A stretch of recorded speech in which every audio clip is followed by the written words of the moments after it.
this time, I'll reconvene the city council meeting, and then we'll move on to our study session number 4, and that's bridge aesthetics for the Jefferson Street I-10 interchange. What do we do with Number 3. The budget. what do we do Skip with the the budget. budget? What? Whoa. The budget. That's why we're here, Don. That was a great report there. Oh, I'm sorry. I turned the page. I shouldn't have turned the page. Excuse me. Reverse that. Yeah, I started with the budget. Okay. Then Lee had to, Yeah. go. Okay, we'll go back to the budget. I'm sorry. Go ahead. Thank you. Good evening, Mayor and Council. Chris Escobedo, Assistant to City Manager. At the last meeting, we provided you with an overview of the proposed 13-14 budget. The department directors provided an overview of their respective budget items. So I'll begin this follow-up conversation with a few slides. First, in recapping, our general fund revenues are just over $34 million, with income from taxes being our largest source of revenue. Our general fund expenditures are just over $33 million, and projected for this next fiscal year, when we have expenditures minus revenue, we're projecting approximate $1.1 million surplus. So we're happy to report that what we have in front of you is a balanced budget with revenues exceeding expenditures. So getting into the allocation of that projected surplus.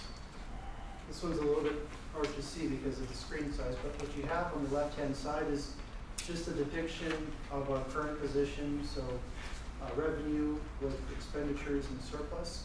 But on the right side, we really begin to get into what staff is recommending and seeking direction from the council on this evening, which is the allocation of that $1.1 million. At the last meeting as well, the city council approved the canal relocation project. So now that we have that information has been factored into the proposed budget. So forecasted, we have about of the $1.1 million, we're projecting to use $781,000 to backfill the projected operating loss from the reduced play at Silver Rock. As certain golf holes will be under construction, and at the same time we'll be continuing to have expenses associated with the project. So this represents a number over a 2-year period. This summer, we know that we have irrigation work that needs to take place.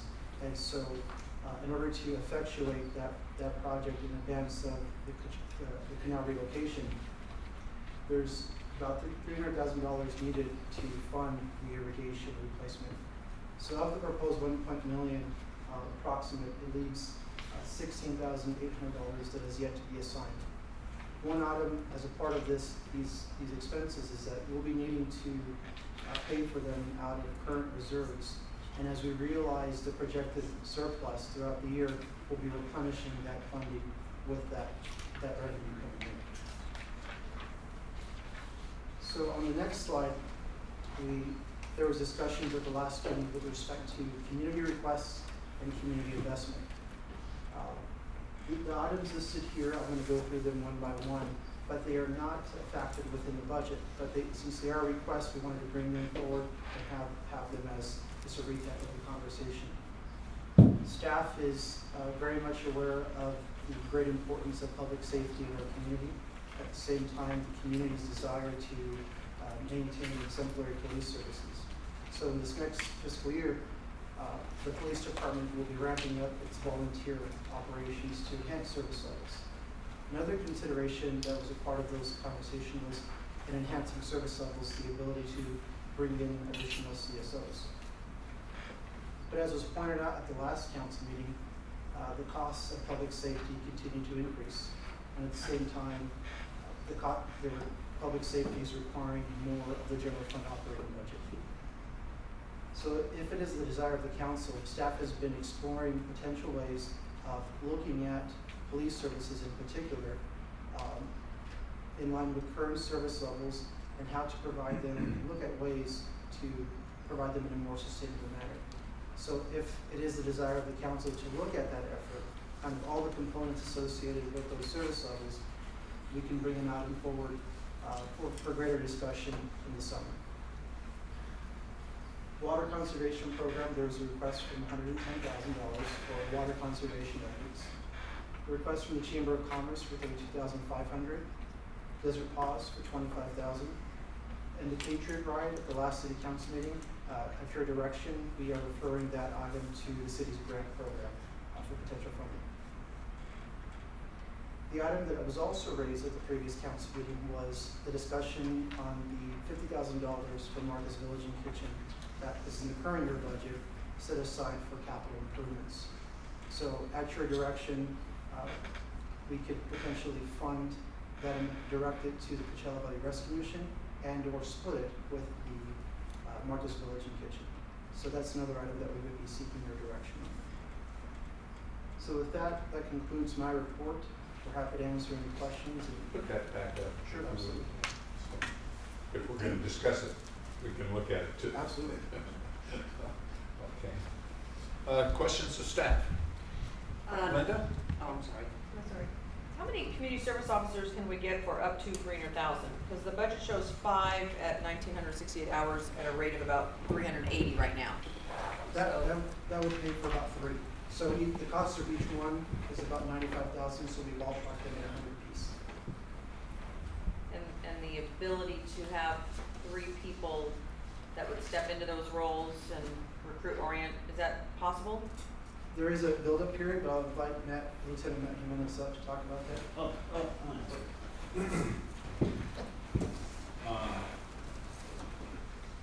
Good to see everybody again. It's a little cooler in here than last time we were here. Yes, the 3 CSOs would, we'd be able to recruit for them for sure. It would take us a little bit of time to go through the recruitment process, but it's a position that our non-sworn staff, a lot of them aspire to do because it's they make a little bit more money than our secretaries and our other officers, non-sworn staff, but they don't have to deal with a lot of the risk of a regular police officer. So there would be a little bit of lead time, but we're pretty confident we can recruit and fill those positions if it came to that. Okay, thank you. Are you looking for just questions right now versus opinion? Questions of staff? Okay. The Desert Paws was that, what was the specific request on Desert Paws? I know Patriot Ride was for an event in the fall. That's for, Desert Paws is requesting funding for the various agencies to fund a volunteer coordinator. Oh, that okay. could serve. Yeah. The coordinator's coming back. If the 4 cities fund it, or Got the it. 3 cities. Outside of the contract we have though with the county, right? Because that was, Yeah, This in is the addition individual, to, yes, okay, I understand. It's It the would coordinator reflect- position. I don't have any other questions per se. Okay. well, yeah, I want clarity on that question though. Is this the coordinator that we're talking about? In our contract with them, are we paying for a coordinator or a part of a coordinator currently? we can examine that contract, but as I understand the request, it's, that position by the county has been vacated. And this Right. would backfill and provide that service back again. The county That eliminated that position. position and Correct. is now asking the cities to pay for it, but the services of the coordinator are in our contract for service duties and responsibilities. It's an adoption. Yeah, I've Coordinator is what it been is. kind of following it, but Yeah. I'm just. And they did have one last year that the cities, we didn't, but 3 of the other cities Yeah, opted for it. but. Yeah, that's right around $75,000 a year. And it's such a boon to the animal shelter to have that person in place. It really, really is. And it's a shame that they have to, the county just doesn't have the money to fund that right now. Well, they might be able to find it. They might have to. Well, they went without one for a while, so they just, they eliminated the position. Well, and That's a cost savings measure. I know that all agencies are being challenged right now. Mhm. And, if all the agencies all they keep doing is going to the other agency and more of this, it's just not gonna get us anywhere. Somebody's gonna come up short somewhere. That's true. And it's, but the county, we have a very substantial contract with them as it is. Yes. And I wanna make sure that they're fulfilling what is in our current contract. Because there for a while, they were eliminating a position that was in our contract. And I don't know, how that's kind of come down, where that's ended up. I'd like to make sure that our contract's being fulfilled position-wise. Otherwise, we don't even have 25,000, so. But back to the community service officers, and what you were discussing, that you and I guess the city manager have been talking about doing some investigation into police service levels, and are we getting what we think we need, and that kind of thing. And if we wanted you to go forward with that, you'd like us to tell you, and this would be something that you would bring back during the summer. Correct. So that we're talking about maybe 2 months. So it's not a long range thing, and then we could go back and revisit the community service officers at that time with our contract and with the information that you have. Correct. Examining police service levels, the 2 months will give to conduct the initial review and bring that forward. However, you're correct. Yeah. It will be an ongoing conversation moving forward because it goes into future budget years, service Right. levels, Well, contracts. mid-year budget review and all those kinds of things. So I think it's important to have that study. I think it's long overdue, and I'd like to have, a good handle on whether we can use or need 3 more community service officers, or whether or not we need 1 or 2 more police officers, which we're not gonna get them right now, so don't get excited back there. But that's the clarification, we're not saying that we can get a study done in 2 months. What we need to do is further define what we would do, work with the sheriff's department and work that through and come back with a proposal for a study that we would then do start at the end of this year. It's not that we would come back with the answers in Okay. August, right? We don't have the resources to do that and everything else that we've Yeah, initiated. we're not ready to go that far yet. Right. But are you suggesting that by mid-year budget review, we would have some sort of? No. No? No, because right now, with the other things we need to launch with our technology investments, and that's going to have ramifications on our financial system and others. Unfortunately, at this point, we don't have enough management resources to throw at starting a comprehensive study in that manner. So what would be envisioned would be to come back with this effort more defined. And if you would like to do it, we would see if we went in this direction, and still we haven't thought this through in a big way, we would probably need to have outside resources retained who are experts in law enforcement to help us get through this. Okay. Well, the water conservation program, I don't know really what to say about that. I don't know why the water district would need to come to us to help fund putting their program together. I don't know whether anybody's had the opportunity to talk to any of the board members. I didn't get a chance to. But I'm uncomfortable totally with that, and I'm certainly uncomfortable. This goes to agency again, in the conversation we just had about Desert Paws. Well, is this a revisit of the program that we already had with CBWD? Yes. Yeah. So we did have a program at one point in time when the Yes. city, a rebate, Yes, and then we stopped it, and they just went up, started over again, or start up again. Is That's that correct. what you- That's right. Okay. and we just approved Whitegreen, Yeah, and they're dealing with those issues too. Sure. So, this is double dipping as far as I'm concerned. Okay. and that would be the only questions that I would have. I'll reserve for comments, yeah. Okay. Thank you. Question wise, and I asked the city manager earlier, within our revenue, and the revenue on the TOT. What is the projected revenue in the TOT portion that is tied to our new program regarding TOT on the rental of homes and small units? And how much revenue are we budgeting in that area? Did we have a chance to take a look at that? Louise, were you able to come up with that number? So in the proposed budget, we do have the contract resources available to fund that program for the full year. And looking at the revenue sheet, we could, again, provide that precise information for you. Okay, because originally we talked about $600,000 last year, and I think we lowered it to about $300,000. That was based on the delayed Right. implementation. And so I don't know where you guys are projecting it then for this whole year, once we have this, now that the project's in place, and we're working with everybody, are we back at 600 or 300 or 300. $1 million? You know, I'm just curious where It's that the number is. $300,000 mark. 800,000? 300. 300. So we're only looking at 300,000. Right. Our revenue projections Pretty have been conservative. very conservative because as we look forward, we're still not getting the data in yet. We're starting to of how successful the resort season was. And so in TOT revenue in particular, we're being conservative in it. And again, we'd rather under-promise and over-deliver as we move forward in this fiscal year because we're in that transition period now.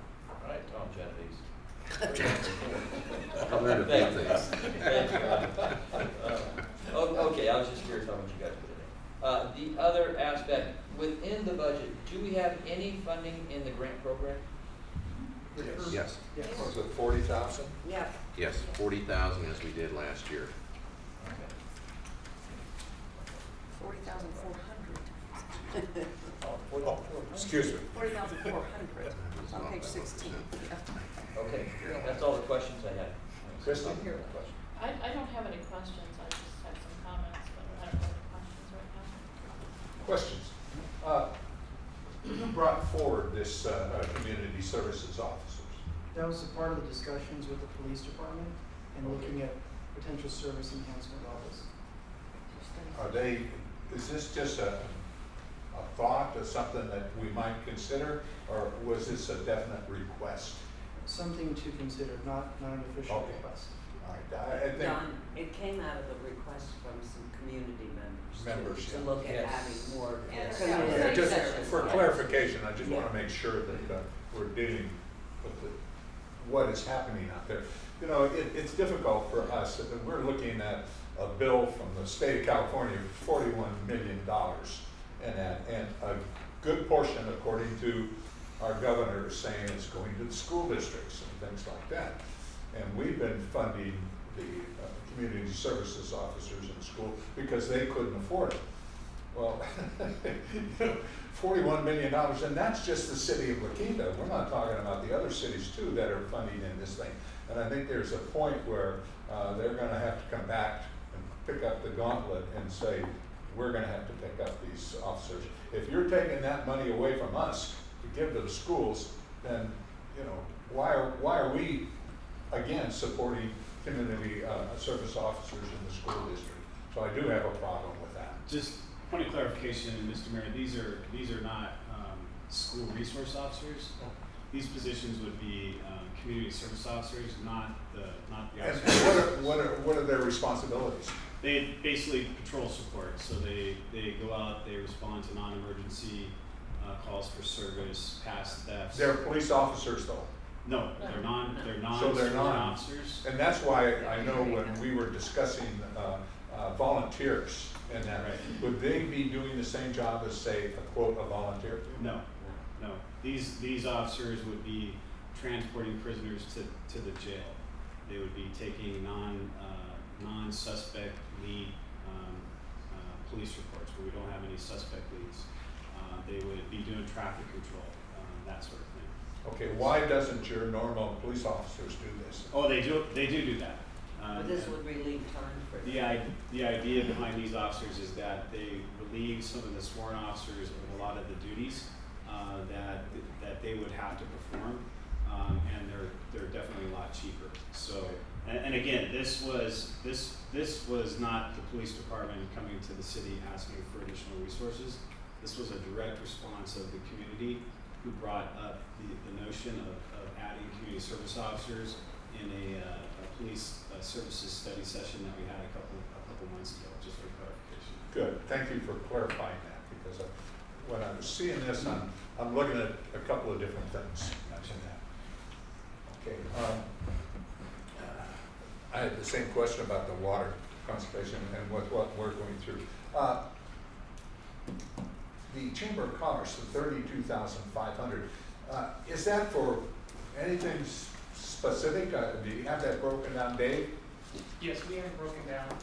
The lion's- So we can hear, is it broken down into different categories Yes. where you need the money? Yes, sir. The lion's share of it is for public safety, police support at the parade, and waste removal and plans for that, crowd control, et cetera. So we have a detailed list that we could provide. Well, if I could, in regards to the $32,500 for the chamber, part of that is the 4th of July. Correct. 20,000 is for the 4th of July, and then there was 5,000 for economic survey, similar to what the La Quinta Arts Foundation did. There was a couple $1,000s in for Special events, for extra events. city permits, And 1,500. city permits and shared coverage too. This is over and above your Existing contract. contract. Your contract. Which is, how much is that? 127,500 Right? On a month? a month? No, a year. I wish a month, if you're willing to offer. Okay, thanks, Dave. No? And our budget, how does this fit into our budget? What effect, if we added all that up, and we're talking just over $1 million in the black right now, and this would take away from that, bring it down to what? Well, let me approach it in a little different manner. The surplus that we're projecting is a surplus that we will have in hand a year from now. I guess I'll be Maybe. Tom Genovese here. Maybe, yes. Yeah, it's a Um, guess. So if we were to fund some of these requests now, unless we start showing a surplus in the last few days and weeks of this fiscal year, we would have to dip into our reserves to pay some of this or we work through our cash flow aspects. So one of the things, if you elect to move in the direction of funding some of these requests, is then we would need to reduce the amount of money that we'd be recommending we set aside for the projected operating losses at Silver Rock. My rationale when I put that together is that I can sit here today based upon our conservative assumptions and say, if all things work, we'll have this surplus next year. That's money projected in hand. We know we're going to have these operating deficits at Silver Rock. So I said, let's recommend that we set that money aside now because we know we have it today. A year from now, the world could be different. We do know that we need the 300 or maybe 350,000 based upon some of the preliminary estimates that we're now getting with refined plans for moving the irrigation system to accommodate the water district's work. How that'll work is that if we don't have operating budget cash on hand, we will be appropriating money from our reserves to cover that cost because that cost has to be taking place here in July. And then as the money would come in, we would then replenish that money that we would take out of reserves. So basically, if we look at that, this adds maybe another $500,000 in costs to our operating budget if we went with all of these, doing the math quickly here. And so that being the case, then we would recommend, in order not to throw our budget way out of line, that we would not set aside the second year projected operating losses at Silver Rock and see what happens next year. So we're not in the days of yore where we had a lot of potential surplus. And we're not in the days of yore where we could say, hey, let's turn to the redevelopment agency and use it to maybe do some capital costs. Yeah, I guess, you know, I'm very sensitive to pulling out of our reserves and that, we operated in the red last year and that, and I just don't want to see us getting anywhere near that again this coming year. And so I'm very aware of the needs up there, and that it's going to be difficult for me to approve these things under the circumstances. Like I said, if we had the monies readily available, then there's no problem. Yes. But it is not there. And I will offer this other point.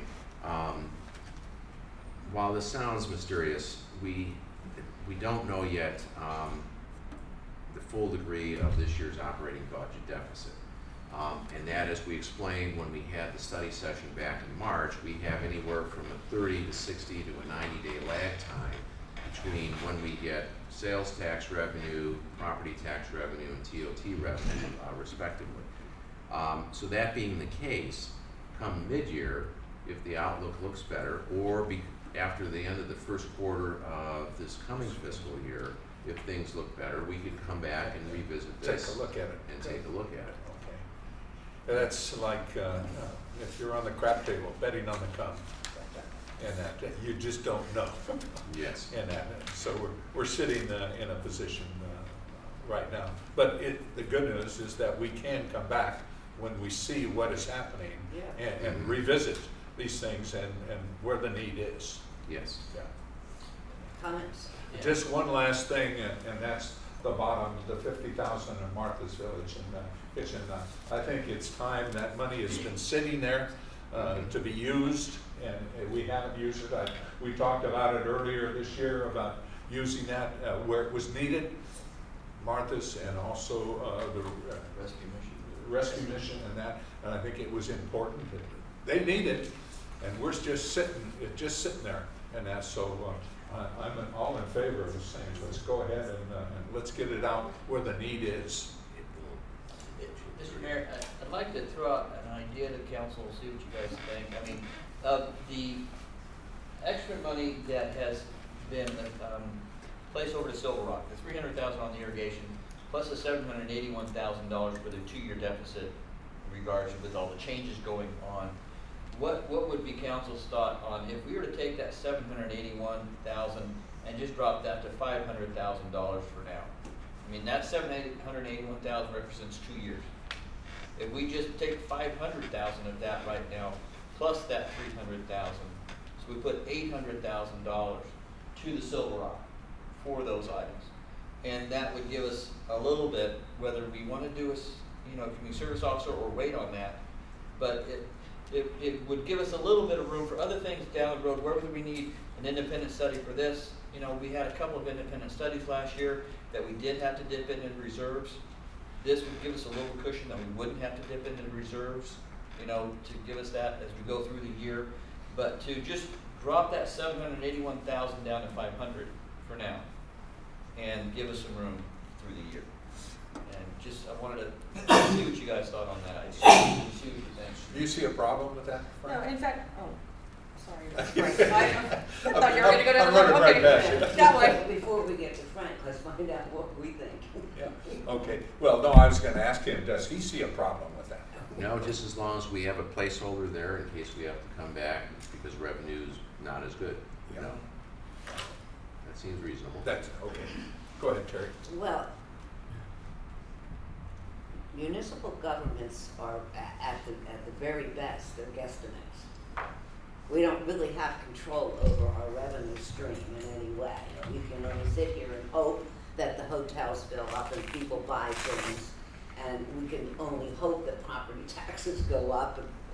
And I don't really want anybody's property taxes to go up, but it does help the city's budget. So at best, it's a guesstimate. We do have pretty good control over our expenditures. because we have staff, we have programs, we have costs. So the surplus is a surplus only when it's a surplus. And I don't know that we'll see that surplus until next June, or whenever we start guesstimating for the next year's budget. So I'm really, really challenged in spending a surplus that we don't have yet.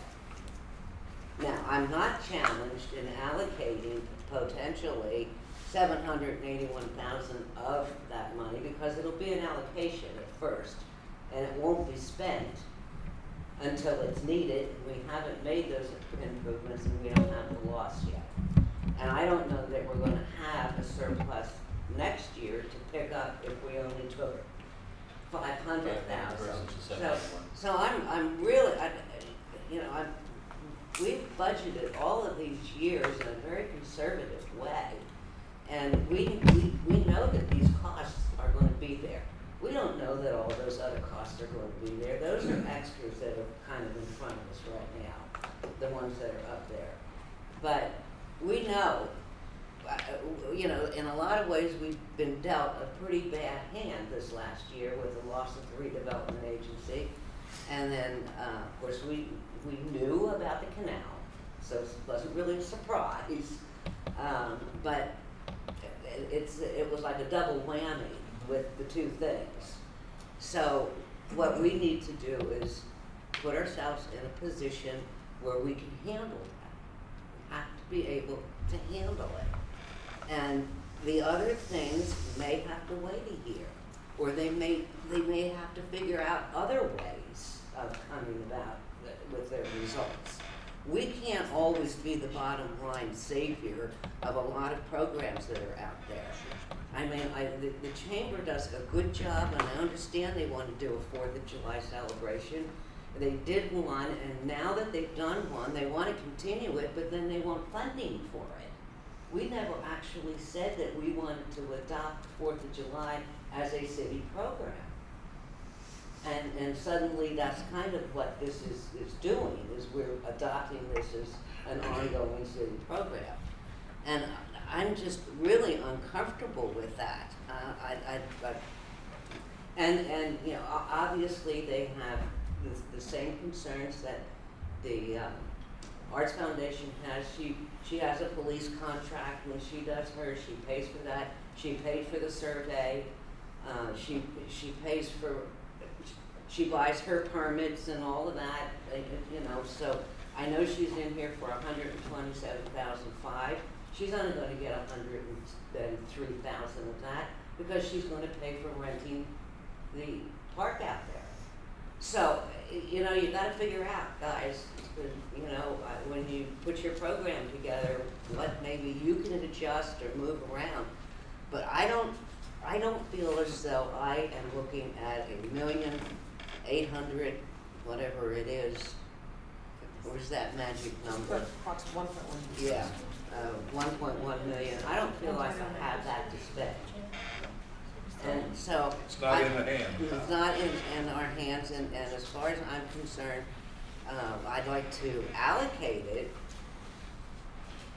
to those commitments that we have for the betterment of this community, to be able to bring in the hotel and more golf and more of the TOT and the kinds of things that'll get us back online again. As far as the $50,000 is concerned, I absolutely agree that we need to expend those dollars. We need to be a partner in the homeless issue that is facing the Coachella Valley. I've never supported any funding for the other foundation or the other shelter, Royce, because I was trying not to use it, because it was just so far from us. I could not justify that in any way, and we never said we would fund that. So we have not gone back on our word in any way. But we have said that we are funding the facilities that are closer to us, and I think we need to get this $50,000 out there this year, and have some sort of a continuing kind of program, so that we know that we have that expense and they know that they have that revenue. So those would be my remarks. So Terry, we'd be setting a precedent. Because with the homeless, we've never paid operating. We've never contributed to their operating expenses. That's correct. It's always been capital improvement. That's correct. So we'd be changing that at this point in time. That This is- allocation. That Right, is, this that is allocation. also correct, but I don't see very many ways Oh, around no, I- that. I- And with her, with the shelter having an ongoing, operating budget, or a paid-for project, I mean, the money's not at hand, but it'd be an easy dollar shift anyway, if we wanted to stick to the capital Absolutely. program. wanna make that But I clear, think, yeah. I do think we need to make sure that we are doing operations, cause that's where it's needed. Right. And we've always known that, so. And then, I would like to comment one, excuse me for omitting it, but on the community service officers, that was a request from the community, and I think it was well worth looking into. I'm really anxious, though, for this study, because I wanna know if a couple of work community service officers, what it does is it frees up a lot of, I hate to use the word nonsense times, but a lot of times that officers are putting into paperwork and running prisoners down to the jail and sitting down there for 2 hours, where a community service officer could do that and the police would be back on the street again.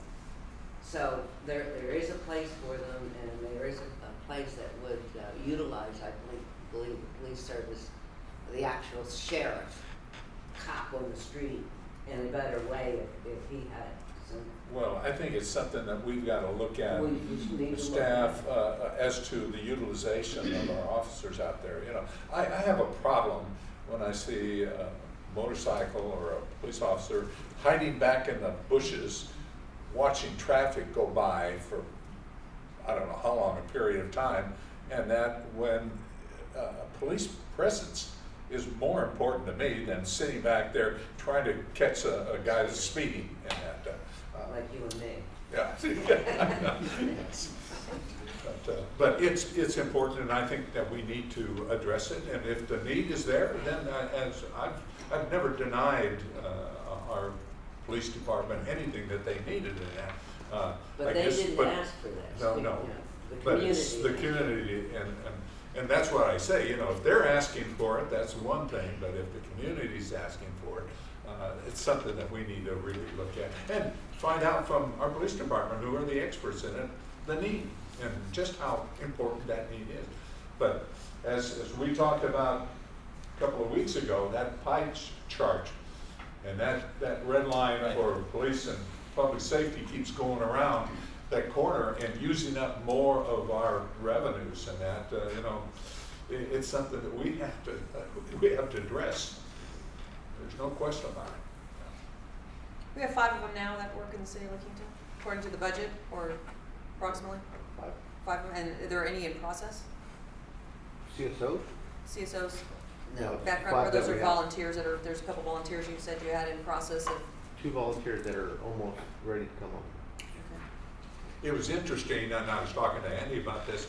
I saw it on TV, because I said I saw them on TV, but they were, had a nice program on the police officers and the need for volunteers in Palm Desert, and they had a great program on TV the other night, and I thought, there's a good marketing tool about trying to get the public that live in your community to volunteer. And I just have to, sorry to have to join the conversation here. You know, the sheriff's department certainly understands the tight budget times that cities are in, and certainly we understand La Quinta's predicament. We understand the pressures that the council faces with hearing from the community concerns about crime. But having said that, La Quinta is very well staffed.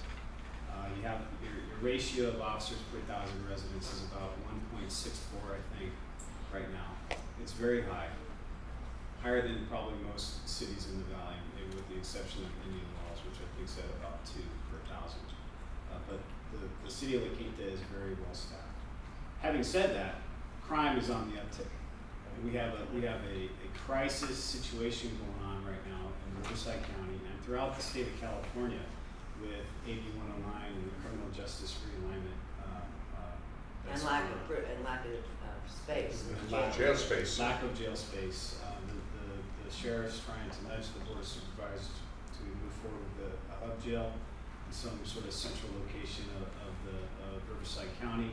So that's in process. We have the Indio jail expansion that's in process, but that probably won't open up till 2017. We need about twice the beds that we currently have. We released over 7,000 inmates early last year. We'll probably exceed that number again this year. So I say that to do two things. Certainly express to the city council that the sheriff is very sensitive to the predicament that cities are in. Costs are going up, we understand that.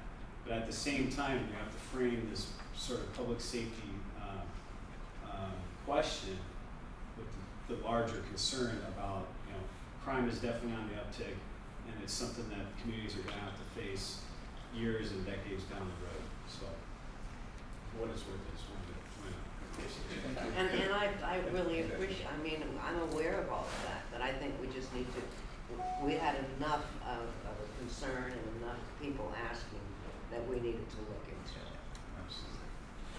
And Mr. Mayor, if I may, Matt relayed today that he's going to soon be doing a CSO type ad for us here too, so we'll be seeing that coming forward and seeing him on the silver screen. Good. So Do I you guess, have an agent yet? Yeah, Linda? I guess when you look at the surplus component, I don't know, I was kind of struck by saying, why are we taking all of that and throwing it at Silver Rock and tying it all up when it is a 2-year carryover?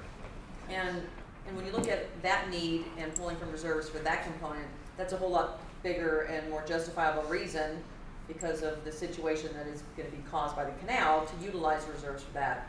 And then look at some of these small enhancements that we could do that kind of keeps that everyday challenge for lots of our residents who are encountering these various programs and or opportunities to market to bring more people here. I like Lee's idea of lowering the allocation a little bit because I think maybe we can look at adding 1 or 2 of the community service officers. That addresses public safety. It's another education opportunity on the AB 109 issue and how we can enforce public safety.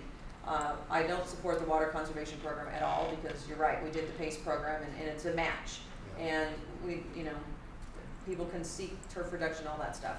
On the Chamber of Commerce, I would support on that event, up to they're saying sheriff services for events, up to 4,000 for the actual services that the sheriffs provide, and then maybe 5, which would be typical of a grant request, to be a portion of the parade sponsor, and leave it at that. I don't think we should add any more to the contract for service. This is a specific event, and I don't think we should pay for their economic analysis to justify the fact that we're giving them money and it works.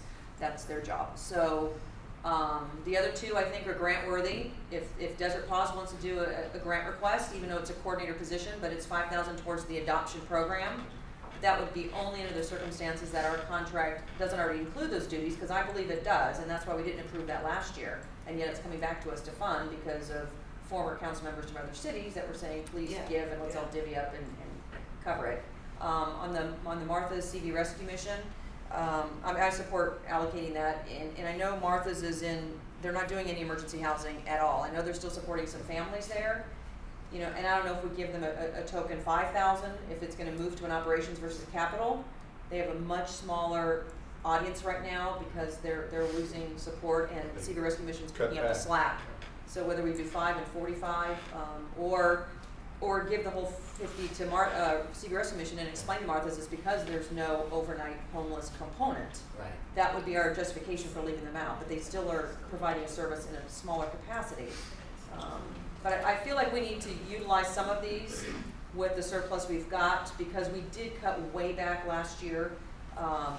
And Frank isn't gonna budget a surplus and not plan come next year if we only did half of the Silver Rock loss this year and then half next year. He's gonna plan for something to reduce expenses to make sure that other half of that 781 is covered. So I'm not worried about that. he just went through his first year and he's turned this boat around. And he will continue to come up with creative ways to make sure that we've got money to cover everything. With our help. With our help, of course. Yeah. Of course, he presents the creative ways and we say if we like them or not and, you know, and offer suggestions and, yeah. But, I mean, I'm with Lee in terms of maybe lessening the allocation to Silver Rock and having just a tiny bit to show that we're thankful that we've turned it around a little bit without going crazy about it, because we are still a conservative approach city in terms of budgeting. Any other comments? Yep. Christine? I would support the 50 to CD Rescue Mission.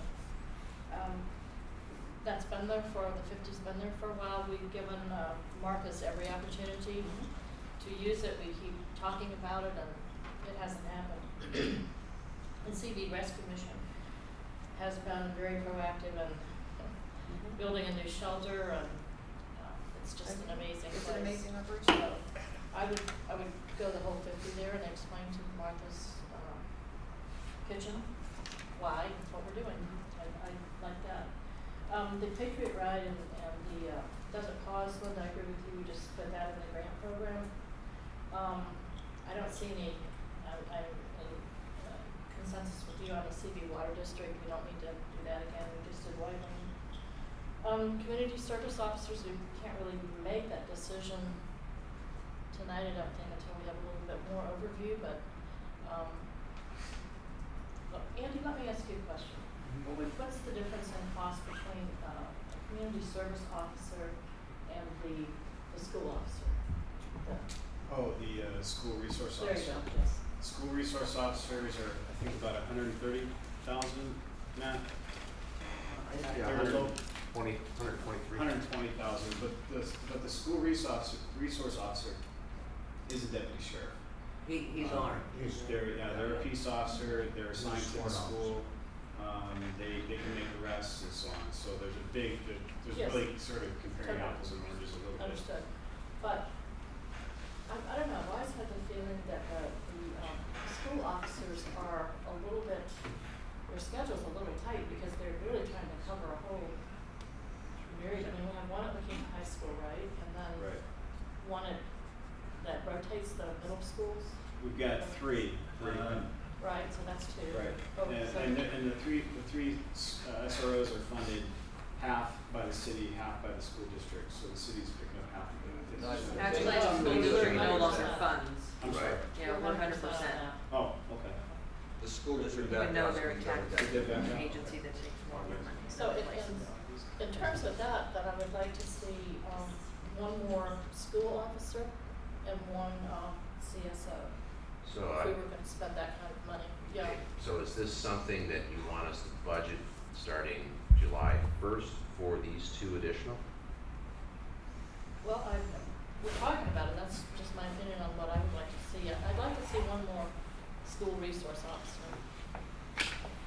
I'd like to hold off on that. Okay. You know, here's my problem, and Don brought up the topic. We don't know where this 41 million is. Exactly. It's hard to And plan anything. It's really hard to plan anything, and when you make a commitment to a police, of anything, then it becomes, Okay. it becomes a reality. Yeah. And you know, if you take it away, it becomes well known that you've taken away Right. some service there. So I'm concerned, and if we are not successful in maintaining our property taxes that legally, legitimately belong in the city of La Quinta, if we're not successful in maintaining that, and Don's right, the school's gonna get a certain percentage of that, and at that point, they can fund their own But- community But service. whatever the school districts get from the potential 41 million, that's only replacing, that means the state's gonna take away that amount. Yeah, but that's from not them what they and said. cover it. And that ain't what the Well- governor's saying. Well, the governor also said that not one single parole person has been let go out of jail. Yeah. I And we know that's a bunch of baloney Yeah, too. I know. So, you know, but if I can, Oh, you know, as has been stated, crime is up. And we can study this, and we can wait, and we can come back 3-4 months from now and say, oh, wow, we should have done something. Well, crime continues. I think if we reduce that 781,000 to 500,000, let's at least get one CSO on the street. We need that CSO now. I mean, crime is up as stated, and we need to study. We need to know what's going on. We need to look at, you know, where the dollars are spent from that standpoint. But nonetheless, crime continues, and it will continue. Tonight, today, right now, and tomorrow too. So let's at least get one. We can afford to have a CSO on staff, an additional CSO. We can afford that. If we cut this in half is what you said. Yes. The $100,000 or $95,000 for one CSO. Let's at least do one CSO now and help our public safety now. We'll still do the study. We'll still look at what is needed, what any other services may be needed, but nonetheless, we need to act in this regard. And in regards to, I mean, I think we all agree regarding the Coachella Valley Rescue Mission and the $50,000. I think we're good there. Regarding the Chamber of Commerce, as 10,000, let me start over again. It's not the Chamber of Commerce. It's the 4th of July. That event had more people from this community than any event in our city. No event in our city has had that many people attend from this community. A one-day event. On a one-day event, exactly right. And so I don't look at this as supporting the Chamber of Commerce as much as I look at this as supporting the community on the 4th of July. And so whether it's $10,000 as proposed, you know, I was going to go $15,000, but $10,000 is fine. I think we need to support the community with the 4th of July event. It had a great showing last year. But in regards to, I mean, I agree with you guys completely on the water conservation program and the Desert Paws and the Patriot Ride, you know, as been stated already. But I think one, we need to give Frank and his team some room. If we reduce that 781 down to 500, that's going to give them some room for other things that come about. Last year, we had to dip into reserves, I want to say 3 times for certain studies, whether it was staff studies in our operational aspect of the city, but I think there was about 3 times we had to. We needed to balance the budget, first of No, all. basically, when we did the staff reorg study, we moved money around from savings from Kathy's account. But as it was reported to us, we had to dip into reserves. There was at least 2 items we had to dip into reserves as it was given. Now, maybe you guys were able to move the monies around and we didn't actually use reserves, but that's the way it was given to us. And so if we give the staff some room, you know, my numbers come to $182,000 of room that they cannot or spend as, you know, anything that comes up that we don't know of now. I mean, the saying, stuff happens. And so we need to have some room within this budget to allow for that when it does, and it will. We know that. But I think at least one CSO right now, and $10,000 for the Chamber of Commerce, and we reduce that 781,000 down to 500,000 for Silver Rock, along with the 300,000 they talked about. So a total of 800,000 is set aside for Silver Rock. I think this takes care of it and gives staff room. What I would like, Andy, Matt, is maybe if we bring this back, I'd like, this request has not come from you. So, but I would like a request, you know, if you are, you know, aware that there is a need for this, you know, I'd like to, when we do the final, which is in a couple of weeks, for the budget and that, you know, you tell us that this is what it's going to be for and this is what you need, and that as far as one resource officer, I think that would be good. Could I just say one thing? When city manager and Matt and I met after that initial public safety study session, and we're talking about the budget, and we talked about the issue of the CSOs that was brought up by the community. Matt and I had talked, and Matt will tell you, last summer when I first came on board and was looking at the overall organization of the La Quinta Police Department, where we had sufficient officers, where we, if asked, where we thought or would recommend adding resources. And Matt could tell you, him and I both agree, if there were going to be any resources added, it would be at the CSO level. to get additional CSOs on patrol, sort of assisting patrol deputies 24 hours a day would be ideal. Right now we have 3 CSOs on patrol. We can't cover a 24-hour period. So we have, I think we have 2 on days right now and 1 on swing shift. So we don't have 24-hour coverage on patrol. So if asked, Yeah. where we would recommend adding resources, it would be at that. Yeah, position. that's what I would want for you to present to us. Gotcha. But, you know, I think the one thing that is in my mind is it's burglary and theft is where it's gone up. Right. And to me, adding an officer to patrol, say, the Cove area and that, you know, somebody is gonna be breaking into a car when he sees a car coming down the street, especially a police car. They're not gonna do that. They're coming in the back door and things like that. So adding additional officers out there, the presence is what really is the important thing. That they're out there driving the streets, that people know that there's policemen in our Cove area protecting us in that. But to catch a person breaking in is almost impossible. And that's what you get with the CSO. You get that police present. That's at the a much important reduced thing right there. Right. Mr. Mayor, Well, may I- we're gonna have to, may I? yeah, well, we're gonna have to break pretty quickly. Okay, well, this is a study session, right? Yes. So we're not making decisions, except No. we have to make a decision, and That'll we be- made a decision on the 50,000. Yeah. We're good there? Right? Yes. Yeah. So we're giving you 50,000 for operation. Well, Because but we're we- directing Well- staff to Yeah. budget the 50,000. Yeah, it's gotta go back to staff. Yes. Thank you all very much, your support means the world to us. Thank you. Okay, David, if you could come up, I have some questions on the 4th of July parade. What route are you taking? We're What gonna- route is the parade going? We're going through Main Street, down through Old Town, making a left on Bermuda's, Okay. right on Montezuma and clockwise, just like last year. Did you Just do- like last year. Just like last year.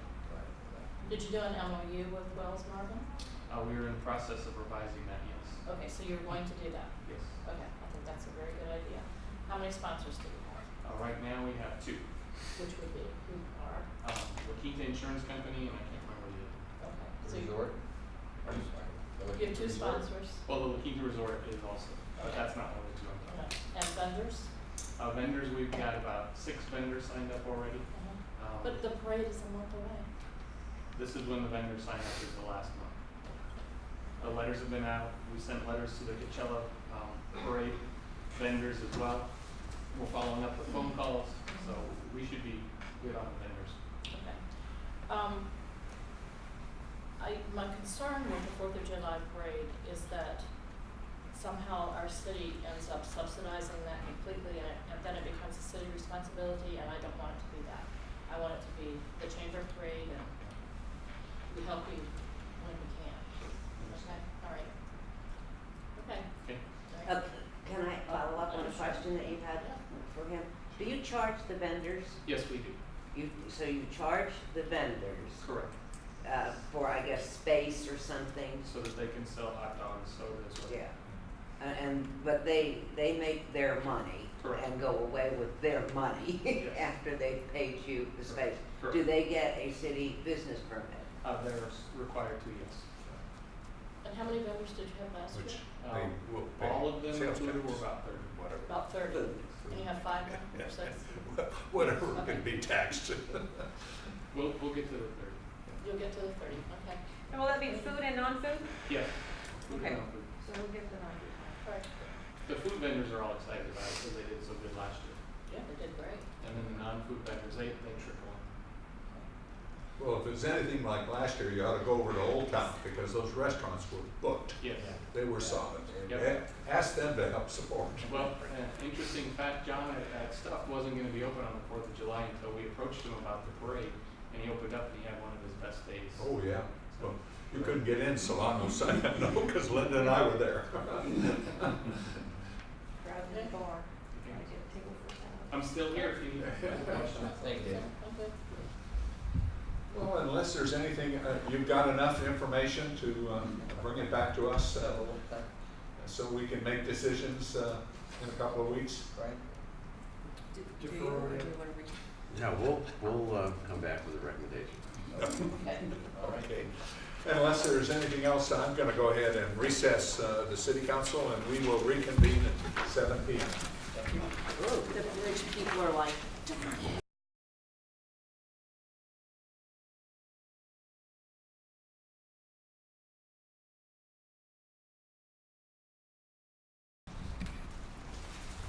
Okay, at this time, I'm going to reconvene the Keith City Council meeting of Tuesday, June 4th, 2013. We're going to continue on with the study session. We have one more to go, and that is the bridge aesthetics for Jefferson Street and I-10 interchange. Staff report? Thank you, Honorable Mayor, City Council members. Just wanted to bring the council up to date on the progress on the project. The I-10 Jefferson interchange is about 95% designed at this point. Looking to be in construction in about a year from now. The obligation on the city's part of the 42% of the local share comes out to about $3.3 million per CDAG's last estimate, which is the total project cost being at around $50.5 million. A couple caveats on that though, that is based on the interchange projects from a couple of years, or a few years ago now at Palm and Date Palm. So hopefully we're still in that sweet spot in the bidding when we get to this at the beginning of 2014. And then the other thing that might change our percentage is if there will be a traffic study done before construction in order to determine that exact amount of the local share that McKean will be responsible for. The other thing, the item tonight that we're going to have the county's consultant from RBF discuss is concerning the aesthetics of the project. There's a variety of funding sources available that will be discussed, but there's an opportunity, if you will, for La Quinta to have some input in this area, and so I wanted Tim Hale with RBF to come in and discuss what's been going on so far and to explain the program. So with that, I'll have Tim Hale, the project manager with the county, for the county, explain the aesthetics program. Well, I appreciate the opportunity to present this topic to you tonight. My name is Tim Hale with RBF Consultant Project Manager for County Riverside. The topic today is to talk about, just give you a brief update on where we're at with the interchange. Also talk about what the aesthetics are going to look like from an overall standpoint, and then kind of hone in on what we're calling community identification and gateway monument concepts. So as you know, there's a lot of project partners. You can read them on the list here that have been involved with this project for quite some time. The County of Riverside is the lead agency working on behalf of the City of Indio.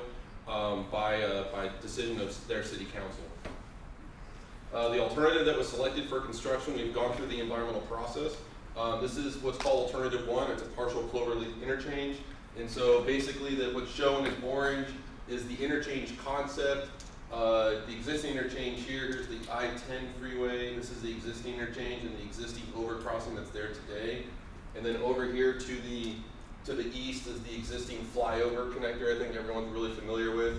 And then what we're planning on doing with the project is completely deconstructing the existing interchange and keeping it open to traffic obviously during construction, but building a completely new interchange that has a 6-lane overcrossing over the I-10, all brand new on and off ramps, and then these direct loop ramps for some of the heavy movements for the interchange. And then what's shown in blue is what we're calling the local project. This is the project that's being led by the City of Indio, and it's to widen the Jefferson Street and Varner Road intersection, and it's to support the improvements for the interchange project. On the right-hand side there, does the blue then come circle down and come all the way back down? No, the blue actually ends like right there. Yeah, that's what it looks Yeah, like. basically what happens, this is still the existing 2-lane road today, and then basically widens out to allow for all the interchange movements, left turns, right turns, and so forth for the interchange. And that community, is that Bermuda Dunes? Bermuda Dunes is actually down here. This is actually Sun City Shadow Hills. Alright, so what's north and south then? Oh, I'm sorry. North is actually this way. Okay. So it's basically true to the paper. Basically, is north. So airport come in there? This airport here, Bernardo Dunes Airport. Yes. Basically, we have it on the image just in terms of the adjacent to the interchange. We have to actually obviously check for flight patterns and so forth for the interchange. So it does come into play in a little bit, which we satisfy all those requirements. I'm trying to picture it. That's it right there. It's south. Like Country Club Drive is actually down here. Yes. So basically, okay, now I understand your question. So Indio Boulevard continues here. This is Jefferson Street Yeah. down here. Yeah. And so Jefferson Street goes north-south all the way down into So La Quinta. where is the city boundary of Indio and of course where it abuts to Bermuda Dunes? My understanding is the city boundary is actually roughly, I believe, a half mile south of the interchange. Well, but the airport is right there.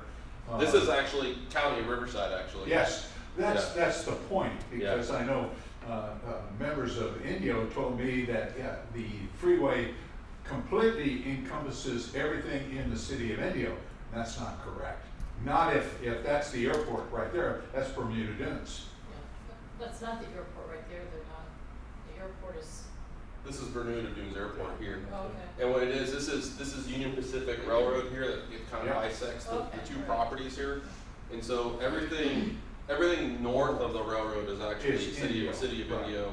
Okay. Everything south of basically, and I don't have the boundaries actually because the boundaries are off the page, but this is County of Riverside, and then Indio basically continues down this way. But the interchange is in the city of Indio. The entire interchange is in the city of Indio. But it Correct. abuts to Bermuda Dunes.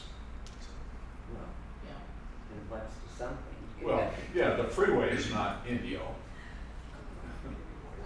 So, no, but the land that's south of the freeway and north of the airport is Indio. Yeah, that's all Indio. But straight down, straight south of where the interchange in that's Bermuda Dunes. Yes, it is. Yeah. So if you're coming up Jefferson and wanna go east on I-10, how the heck do you do that? Basically, you turn left here at Indio Boulevard, and then you make a left here, and then you come around this way. Wow, seems pretty complicated. So you're uncomplicating one area and complicating another Right, area. exactly. I thought you were gonna go just straight up Jefferson. Well, see, the problem is Jefferson on the south side does not go straight ahead with Jefferson on the north side. There's an offset there. Existing Jefferson Street's over here, and then the other Jefferson Street is down here. So it's not this kind of logical connection Well, there's between no the two. logic to that, but you guys are being. Okay.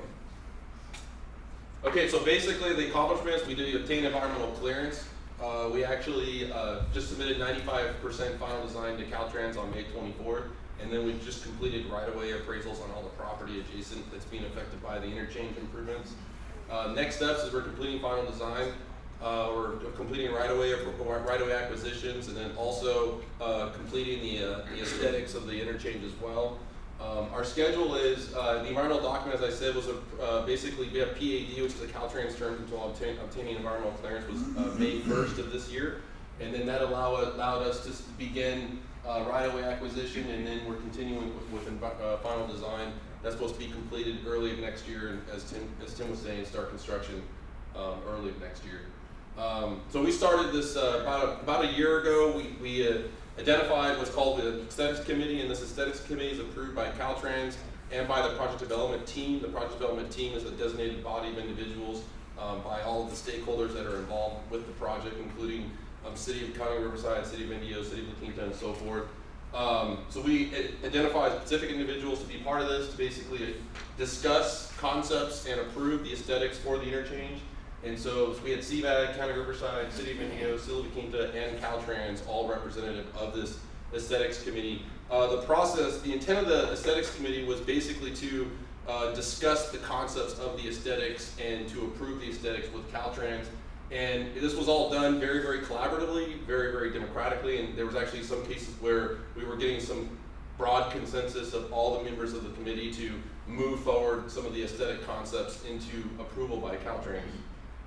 So we had 4 workshops starting about a year ago. First workshop was basically to identify the areas that we can have aesthetics. The second workshop is to identify the theme and some of the concepts that we were considering. The third workshop, we presented all the final concepts to the committee. We obtained approval of all the concepts by the committee and by Caltrans.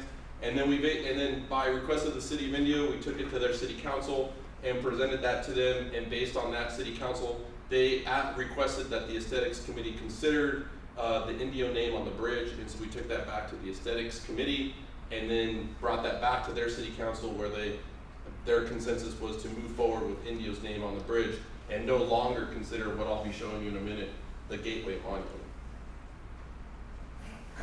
I'm sorry, were you guys in on all those workshops? Well, we had staff going to all of the PDTs, yes. The part, and I was reviewing the minutes and was generally concurring with what they were doing until we got to the part that Tim's about to explain. Yeah. So, right ahead there. Jim? So I'm just going to flash a few images of what the interchange is going to look like. This has nothing to do with the Indio name on the bridge or anything like that or Gateway Monument. This is the overall kind of aesthetics for the interchange. This is actually what we're going to do, proposing is a gravel mulch. So everything's going to be filled in with gravel with a special design, real similar to what you've seen in Arizona and so forth. Washingtonia palms, Palo Verde, and some gravel mulch and some boulders and so forth. This is actually looking east on I-10. You can see some of the fence and the bridge railing, some textured concrete, fan palms in the columns. And then also the palm trees, we have like these metal palm trees on the serving each anchor of the abutment. This is actually going north on Jefferson Street, so this would be what the drivers would see moving along here. So this is actually stained concrete with lighting. This is the palm tree and the mountains and the fencing. This is what the infield would look like with all the gravel mulch and design and so forth. These are the palms, the Palo Verde, and the boulders. And so moving into community identification, one of the key things with community identification has to be integral with the engineered facility. It's not something that's standalone. It has to be actually engineered or attached to some highway feature. And so based on the discussion of aesthetics committee, we're proposing obviously the Indio name on the bridge, and this is what it looks like in the script and font. Now, that was at the request of the city of Indio that it went back to the aesthetic committee, was considered, which had not recommended any names. yeah, the Just- aesthetics committee did not recommend any Indio name on the bridge. It Or any basically, names, yeah. yeah, And it was just the basic design factor that was there. Indio said, hey, let's put our name on there. And the image on the top right was what was brought to the city council on December 19th of last year. yeah, And then basically what happened is through the period of they're requesting consideration of the name and the aesthetics committee and taking it back to the council, this is what it's ended up with. yeah.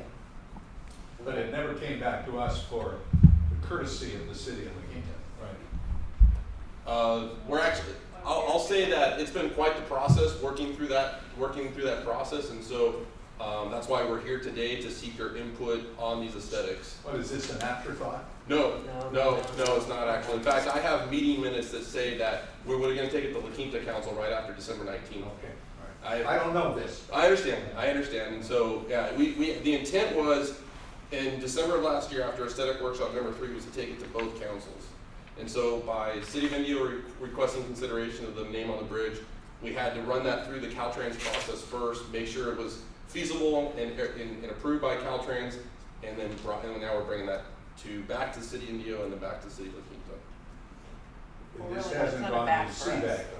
CVAC is actually part of the aesthetics committee, so Michael Schoberg has been. But it has not been brought to the board of directors of CVAC, because I'm on the board. No, it and hasn't, I've not no. It's seen or heard anything in regards to that. Okay. This is the Gateway Monument. The Gateway Monument, these stars are actually out of line here, but basically they go at the intersection of both ramps here and here. And so this was something that we brought to the aesthetics committee developed. We were developing options for community identification, and one way is doing it through a monument. And with a monument, it's a freestanding structure or sign. It's not something that's integral to the highway feature. So that's the clear delineator between the two. And then basically what we proposed is it's I'll say translucent type material that's actually lit from internally at night, and it basically can be seen Indio and La Quinta on both sides. And then basically we took, that was weird. We took the Gateway Monument to the city of Indio, and they did not want to consider that Gateway Monument any longer after we took it to them in March 20th. Did they not want it because our name was on it, or they just didn't want a gateway? It was actually mainly because of the cost. The cost is substantially more, which I'll get to in the next Which couple we of would be slides. involved in that cost. Yeah. They wouldn't have underwritten, or did they? Well, the cost is 100% locally funded, and I'll get to those in my slides in terms of cost and how what everything. And what, I'm just wondering what that's supposed to be. I mean, it looks like a margarita glass or a martini glass or.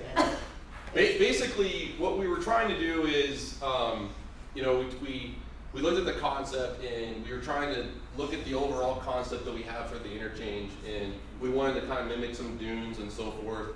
You know, and the other thing is that I personally, this is my personal opinion of it, is that it looks kind of like a pipe organ.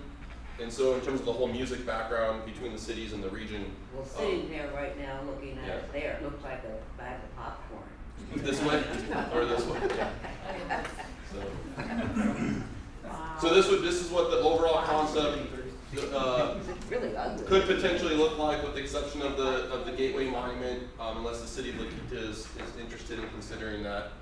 I think, personally, I think it's poor design, but let me ask the question, why isn't the lettering the same? This is La Quinta's font, and then this is Indio's Arabic font. So it was mainly trying to stay true to the branding of the city. But it can be bolder. La Quinta. It could See, be. the lettering is very bold on Indio, but it's not bold on La Quinta. There's nothing to say that it can't be bold on La Quinta, Well, of the same type. We wanna pay for it. yeah. That's Well, I think it's what monument term it now, was. We're gonna pay for it, what the heck? Well, So the next steps to consider all of this is that City of Indio is actually taking, part of Caltrans standards is that the local agency has to take a resolution to their city council to basically declare that they're going to be doing a community identification. So City of Indio is taking a resolution to their council on June 19th. And then based on that resolution, obviously based on all the input from La Quinta and both city councils, this is, as I said in the previous part of my presentation, it's finalized the aesthetics concept. So this is no by means, you know, final. Okay, so we're requiring additional Caltrans approvals. We have to take it to landscape architecture, structures, traffic safety, maintenance. It also requires additional FHWA approvals because we're using proprietary materials for these types of items, and so FHWA requires additional approvals in that regard. And then in terms of, then we have to determine the funding, that how we're going to pay for all these extra things. And so the aesthetics funding, CVAC contributes 1% of project costs to of the bid, so approximately $500,000, because our approximate bid estimate is $50 million. And the remaining cost is shared by the City of Indio, City of La Quinta, and County Riverside. So what does it mean to be an enhanced design feature per CVAC's policy? Basically, we have 3 buckets when it comes to the aesthetics. The first bucket is what's covered under the project capital cost, which is covered under the funding agreement of 75-25 with CVAC and the local partners. And then the planting, the irrigation, the ground wash, so some of the bigger ticket items are covered with the project capital cost. The enhanced design features are specific design features. So it's not, say, the whole railing, but it's the section of railings that have mountains on it. Okay, so that's the kind of the distinguishing between what's an enhanced design feature and not an enhanced design feature. And so the bridge fencing, the color stain on the rail, and the barrier lighting, and those palm panels I showed you on the abutments, and then the big boulders, those are all enhanced design features. And then you have the 100% locally funded category, which is the community identification and gateway monument. And based on this aesthetics funding and the enhanced design features, this is our total estimate for those enhanced design features, which is less than $500,000, which is less than the amount that's allocated by CVAC. So therefore, for these particular items, there's no additional funding required by the local partners. So CVAC will cover all of the enhanced design features. okay, now wait a minute, just so I. I'm going through it quick, Yeah, I sorry. understand, but these design features is $410,000. So Mhm. these are Does this include the name of Indio? No. And- No. Okay, so this is just from the basic aesthetic? Yeah, this is, let me move back here just to clarify. All the railing. Yeah. So like, for example, like, this is considered an enhanced design feature from Right, there. yeah, I understand. And then this is covered under project capital cost at Right. 7525. So it's kind of like a delta, if you will, Yeah. of the 410,000. Okay. So So- now if we're. So now where we go Right. is the additional costs. Right. So, Okay. so the community identification, the Indio name on the bridge is approximately $80,000 for both sides of the bridge. It's, and then the Gateway Monument, because of the material that we selected, and this is, and I've been telling everyone this, is that the material, the concept of the Gateway Monument that was developed by the Aesthetics Committee with Caltrans and everyone, that concept was brought forth to Indio and brought forth to you. It's not to say that we can't consider a different type of Gateway Monument, and then we can take that back to the Aesthetics Committee, look at and consider a different concept, and bring that back to City of La Quinta and City of Indio and all the other partners. And so this is more of a kind of collaborative, kind of back and forth approach to this. And so the Gateway Monument that was developed was $240,000, and the reason why that is because the translucent material that we chose for the Gateway Monument is actually very expensive. So And then we get sandblasted. Where and that's else, for and that's for 2 monuments, so it's $120,000 for each monument. where else do you have one of these special proprietary material monuments on a Southern California freeway? Well, proprietary material, we actually do have public interest findings without this stuff as it is.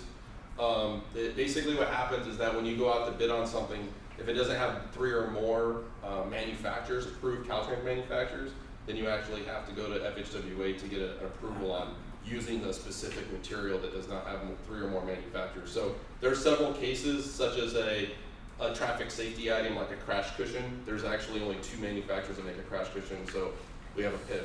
So it's, Let me ask you a new question. yeah. Where else is there a $240,000 Gateway Monument sign on an exit of a California freeway? Well, that's for 2. Or 2? Or 2. Well, I just, Yeah, I mean, Not out here. I don't know. I don't know the answer to your question. I'm not aware of any. I'd have to do some more homework for you and bring it back to you. But I'm not aware of any, I'll say, gateway monuments within interchange. But this is a provision in Caltrans's policy in terms of having a gateway monument. alright. So the total cost is $320,000, and this is all 100% locally funded by City of Indio and or City of La Quinta. So. just so I'm clear then, the City of Indio has agreed to the $80,000, Correct. which gets their name on the bridge. Correct. And they're done. And the maintenance Oh, costs maintenance. associated with that. Wow. There's also maintenance costs associated with maintaining this stuff, and that's in perpetuity over a period of time. In fact, 1.5, and based on the staff report, City of Indio has estimated about $1.5 million for the overall maintenance of the interchange project, and that's not including the $80,000 Indio. Right, because they have to pay that. They have to pay that, yeah. Yeah. Okay, so the 2 gateway monuments, because this is a huge exchange, you know, when people are getting off, they might not know exactly Right. where they're going. So one would be on one side, one would be on the other.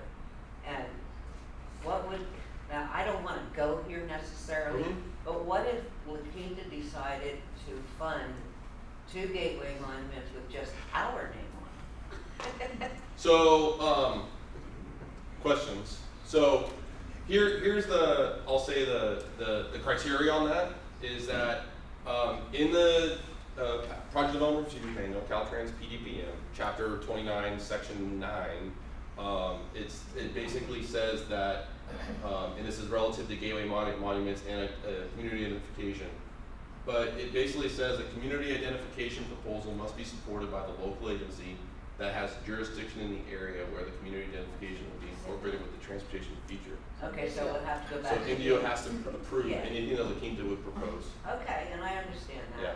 I understand that. Yeah. What about if, let's say that for some reason there was some kind of a joint agreement, is it too late to change the entire design of that? entire design of specifically the Gateway Monument. Yeah. So the Gateway Monument, like as I said, we submitted 95% design to Caltrans last Like week. that, yeah. And so the nice thing about the Gateway Monument is actually it's a standalone structure. So as long as we plan for it and not preclude it, Yeah. you can actually come in with an encroachment permit, Caltrans encroachment permit, and actually come in at any time with a Gateway Monument into the Caltrans right away. And does anybody know if that proprietary product will get sandblasted out there? No, it doesn't get sandblasted. In fact, it's even it's actually it minimizes graffiti maintenance as well. Like the way the material and the way the material is made, you just take sponge and water and it just wipes like paint right off of it. It's a really, really cool material. I mean, that's why we actually chose it, because it's very, very low in maintenance, and it just seems like it was a really good material in terms of durability and overall project life cost. How big is it? How tall is it? The Caltrans only requires the monument to be maximum of 20 by 20. 20 feet by 20 feet, yeah. How big? Go big or go That's, home? that's pretty big. How big? And the Gateway Monument is 20 by 20, Wow, okay. yeah. That's a lot of That's a lot of money. Okay. Or margarita. Will they also, Caltrans also put up the normal green sign that says La Quinta? Oh yeah, we're definitely So putting all those that. will go up. Oh yeah, anyways. that's all part of project capital costs and I'm happy Caltrans with standards and that. policies, yeah. Yeah. All those signs are actually going up, yes, definitely. Yeah, I'm happy with that. So, if we decided we wanted our name on the overpass, Glad you asked that question. Well, we need you to just tell us what the answer is, because it's very nice. So, based on my discussion with staff, basically, you'd have to request us to bring it back to council on a business item. And so that would basically, if you want us to develop, or we're seeking input. So if there's some idea or some concept that you would like us for us to consider, we're more than happy to consider it. And then what we would do is we would consider it, we'd work with the aesthetics committee, we'd work with you, and make sure that the city council here is, happy with it. And then once the city council here is happy with it, then we would take it back to City of Indio for their approval. And then based on their approval, we would take it back to the aesthetics committee and take it to Caltrans for approval. So there's a lot of approvals that are involved here, and unfortunately, because we're dealing with different city councils, there's a long period of time here. So my recommendation is that if you were going to consider a Gateway Monument, that we would probably turn it into its own separate project, if you will, with Caltrans, and that's possible, but of doing that. But we can do that anytime. And you can do that at any time you want. And does it have to say the city name? Doesn't have to say the city name or anything. Say Silver Rock? Yeah, I could say, in fact, the guidelines. Oh, I think this, we still have to get Indio to This agree is to it. actually the official guidelines out of the PDPM relative to gateway monuments. And so it says freestanding structure, communicate the name of local entity, may include an official seal or slogan, solely funded, maintained, low in maintenance, 20 by 20, so forth and so on. And this is the last bullet I had based on the City of Indio no longer considering it, which is not obviously the standard, but but those are the exact standards out of the PDPM. I'm happy with the green sign on the tree lights. It says La Quinta. Oh, and then I'll come to it. Okay, are we ready to do comments or whatever? So can we go back to where the overpass, is the overpass moving? Mm-hmm. Yeah, let's look at where the overpass is. I think they're gonna be choosing that exit long before they even see the Indio part. You know what I mean? Yeah, sure. Yeah. Oh. I think it's better. But any time we can get some type of brand or identification early on. We want to do it now. We want to. Rent one of the billboards. So this is the existing overcrossing, and so we're moving it basically to here, which is approximately, I want to say, like 800 feet. So where's the sign? Where would those monument signs be The monument signs to get on that plan? So the monument signs to get the most recognition from travelers, basically, they would go in these gore or triangular areas between the ramps. So So that way you can see it from the on ramp and see it from the off ramp. So you'd be completely off the freeway, or off the main. Off the main freeway, correct, yeah. Still within Caltrans right away, but off the main And freeway. what about on the south side? Same exact location over here. It'd be right in Yeah, right there. You had a slide that was a little off, Tim, but you said they're not in the right spot, but it was a better angle, a better, But now it's It's working. another way, yeah. Wait a minute. This one, with the stars? Yes. Yeah. yeah, but even though those aren't really the locations, No. right? Yeah, these aren't the locations, but basically you would go here and here. I don't know what happened So here. the two-sided would be needed based on the direct. That's my recommendation, is that it be two-sided, so that way the on-ramp and the off-ramp can both see the gateway monument, or whatever you're gonna put on the gateway monument. And could we choose just a south one versus a north one? We have to do two. You can take whatever you could, consider anything that you Need would one on the want. north side. So the freeway. It's not going there. They're going in that direction, they missed the key stuff. Right? So do we have to authorize Indio to have sole signage there? Do we have input? No, because it's in their jurisdiction, not in Who our makes the jurisdiction. final decision? Pardon me, sir? Relative to Signs? the Indio name sign or the gateway monument or anything Both. like that, both? The final approval is basically gonna be Caltrans and Everest to do it. Be Caltrans. Yeah, that's gonna be the So final if approval. Indio said no, we want to share the signs with La Quinta, and we appeal this to CVAG and to Caltrans, can they override this? Would Not technically, because it's really in terms of the final ultimate approvals are Caltrans, but there is, I'll say, a filter there with Indio because they have the local jurisdiction. So you have to get City of Indio's Yeah, approval. but didn't you take the local jurisdiction away from them No. because of what they did? No. They should be the lead agency, shouldn't they? They should be the lead agency. The City of Indio requested the County of Riverside to be the lead agency through They resolution. requested, I thought, that isn't what I heard. I heard because of what they did with the environmental issues, and they jumped the gun on issues, and that Riverside County took it away from them. I think it was heard by resolution. I don't know, College from the county or Grant want to speak to that? I heard that there was a problem. Yeah, there was a problem with the project when City of Indio was the lead, and City Council, City of Indio, basically, they decided to give this project to us because we have the experience delivering this type of projects. So that's why City Council approved that, county being the lead. And since then, we have taken the lead. We still have the same consultant. RDF used to work for City of Indio before. So we continue with the same consultant because they have the knowledge and they Well, that work in that. had Yeah. nothing to do with the Yeah. consultant. So it had city basically what was the one who decided that county should be the lead on this project. It was not our decision. No, I know it wasn't your decision.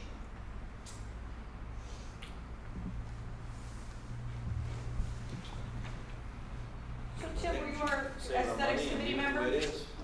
Actually, Brian, Well, I had conversations with people, Thoughts on? and they want it all on their own. I personally don't. I'd like to see them pay for the whole damn thing. There's I like things in the their aesthetic city. concept of the interchange, but I didn't see the need for either monument or the sign. I think La Quinta has established a very unique name and a very unique destination. And people that are coming to La Quinta know they're coming to La Quinta. And, You just see the name of the bridge and go, no, well, that they'll see the green sign that says La Quinta. Yeah. Yeah, and they'll get off the freeway and they'll find us. And when everything is completed and given the opportunity, maybe something could be done in regards to a special sign. the monument, sure. Yeah, in the future, as a In the separate, future, as yeah. a separate project, yeah. Yeah, you can consider, there's no statute of limitations or anything like that. You can come to Caltrans. There's a whole process in terms of how Well, to do that. but it's the same process, we still have to go to the city of India for. Yeah, still have to go to the City of Indio, but it would be the same Caltrans process. Who designed that overpass? Which one? Like the proposal one? Yeah, the one, this one. RBF. You guys designed that? We designed this, yes. So, You better work on it. So it sounds like we got a consensus of letting Ingo pay for their signage and maintenance. Yeah, let them pay for their signage maintenance, we don't need their money right now. That's what you're saying. Thanks. okay. Your job's done. You get to go to Corona now, you get to go to Panama now. Hopefully, hour and a half. Okay, unless there's anything else, seeing none, then we'll move on to reports and informational items. Linda, you want to start us off?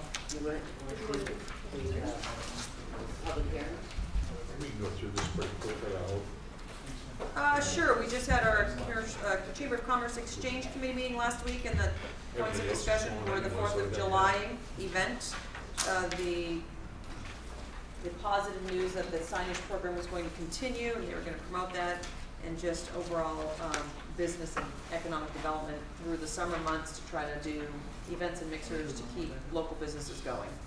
CVAG hasn't met yet. I reported on this last month, Energy, Environmental, and Conservation, and then CBB, I think I reported on with the tourism component that the little hotels are going to be out this go around, and the large hotels will be seeking a 1% increase, so that TOT will go to the bid will go to 3.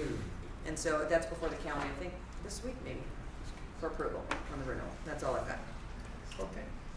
Christian? I have none, gave on mine last time, meeting's coming up. Oh, okay. Terry? CVAG Public Safety Committee will be meeting Monday, and just so that you can be alerted, that there is an item on there that we're going to be taking up for the first time, and it has to do with these, well, I call them homemade drones, with the cameras on it. These smaller ones that individuals are purchasing, putting little cameras on, flying them over their neighbor's property. The ones Ranchmore was banned. Yeah, but Sheriff Sniff's gonna have he requested that I put that on there, which I did, so he'll have a report and I'll bring that back to you all. But you might see it in the paper before I get a chance to bring it back. The transportation, RCTC had its first, let me find the name of it. Its first Quality of Life Sustainability Ad Hoc Committee, which I chaired, and this has to do with trying to get CEQA reform as we go forward, because in transportation they are toying around with probably at least 10 different taxing structures. They haven't picked, they're not gonna go for all 10 of them, but in the industry, they're trying to settle on some kind of a tax or revenue generating, so we can stay up with the infrastructure needed for all of the transportation issues. And I've already told them and made it clear at this meeting and with all the ad hoc committee members that I will not support any kind of a tax unless we get CEQA reform. And if we can't use the Paris Valley line in western Riverside County as a prime example of trying to offer alternative transportation, rail, and spend $75 million to get through the environmental process and land acquisition and all of the NEPA, CEQA, and all that nonsense, and then an environmental group files suit. And we're in a pickle about whether we're going to appeal it or not. And we're sitting on another $75 million to complete the project. I'm ready to walk away from it, but anyway. Yeah. I don't blame you. Yeah. And also I will be on a telephone conference call later this week with the League of California Cities ad hoc committee meeting on CEQA reform. So somewhere out there, they're going to get the message that somebody better be looking at CEQA reform.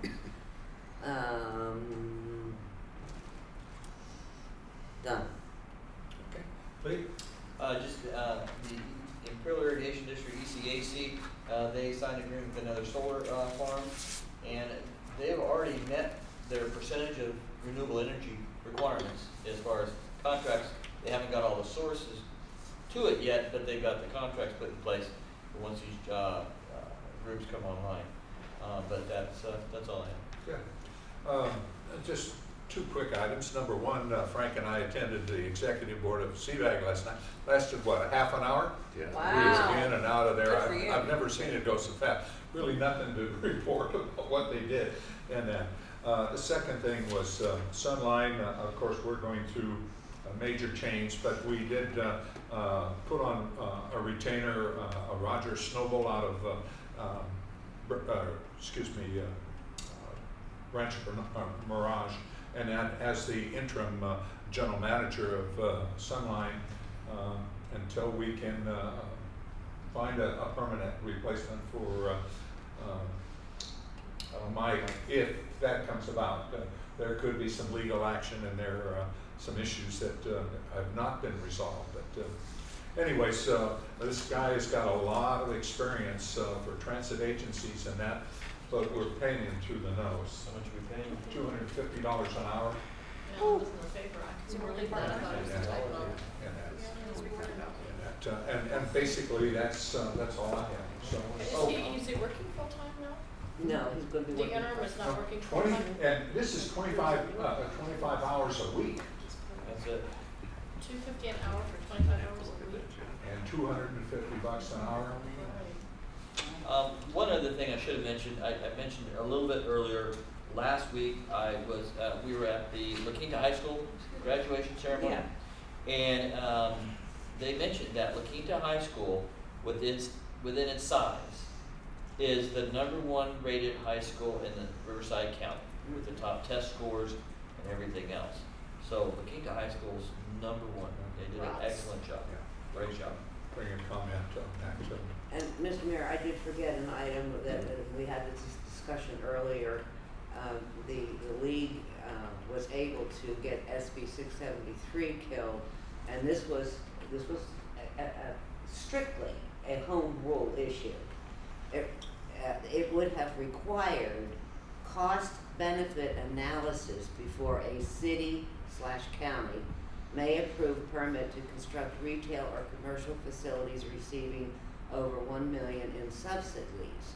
The Office of Planning and Research may prepare the analysis or contract for its preparation. Costs will be paid by the project applicant.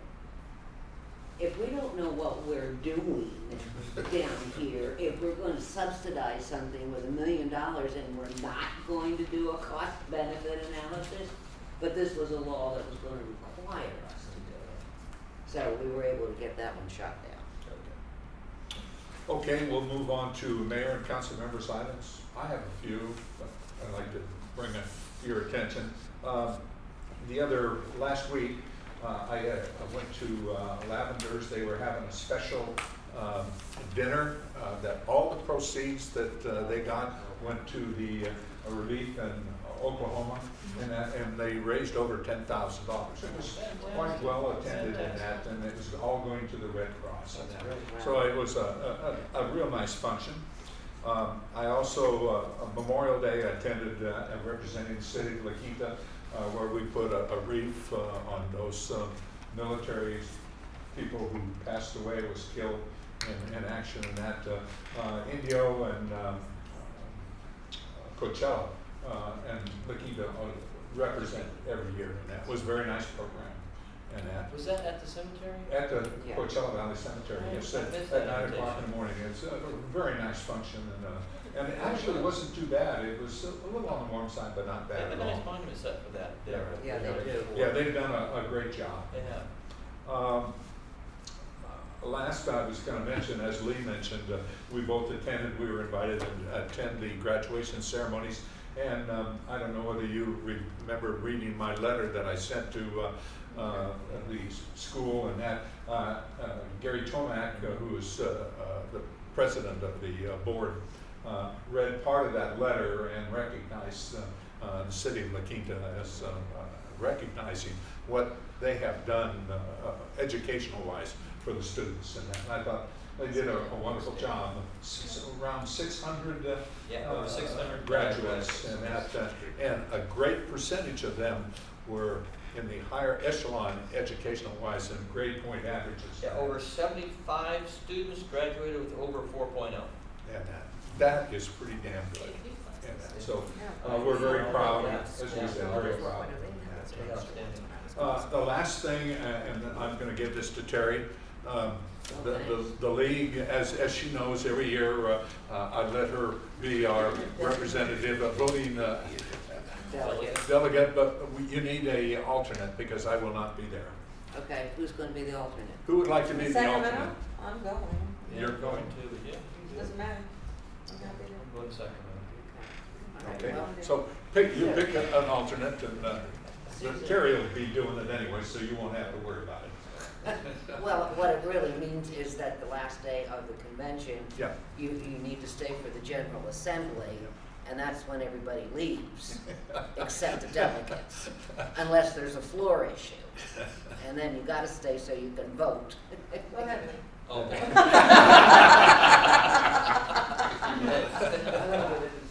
Yeah, okay. We'll But, figure it out. That works out. Anybody else have anything? Linda, just said I guess. Okay, so now we'll move on to our public hearings. We have 3 this evening.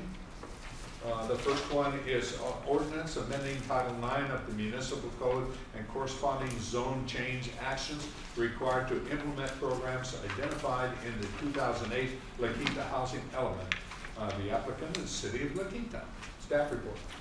Your Honor, Council, as you recall, in August of 2011, our current housing element was adopted. There were several programs included within that housing element, and we are in the process of implementing some of those. This effort tonight addresses the implementation of programs addressing 2 key items, zoning, there's a municipal code portion of it, and there's also some changes to zoning. With regards to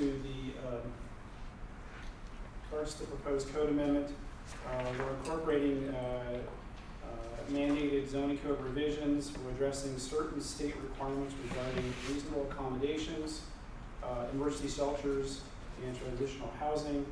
And we're also proposing the establishment of an affordable housing overlay district.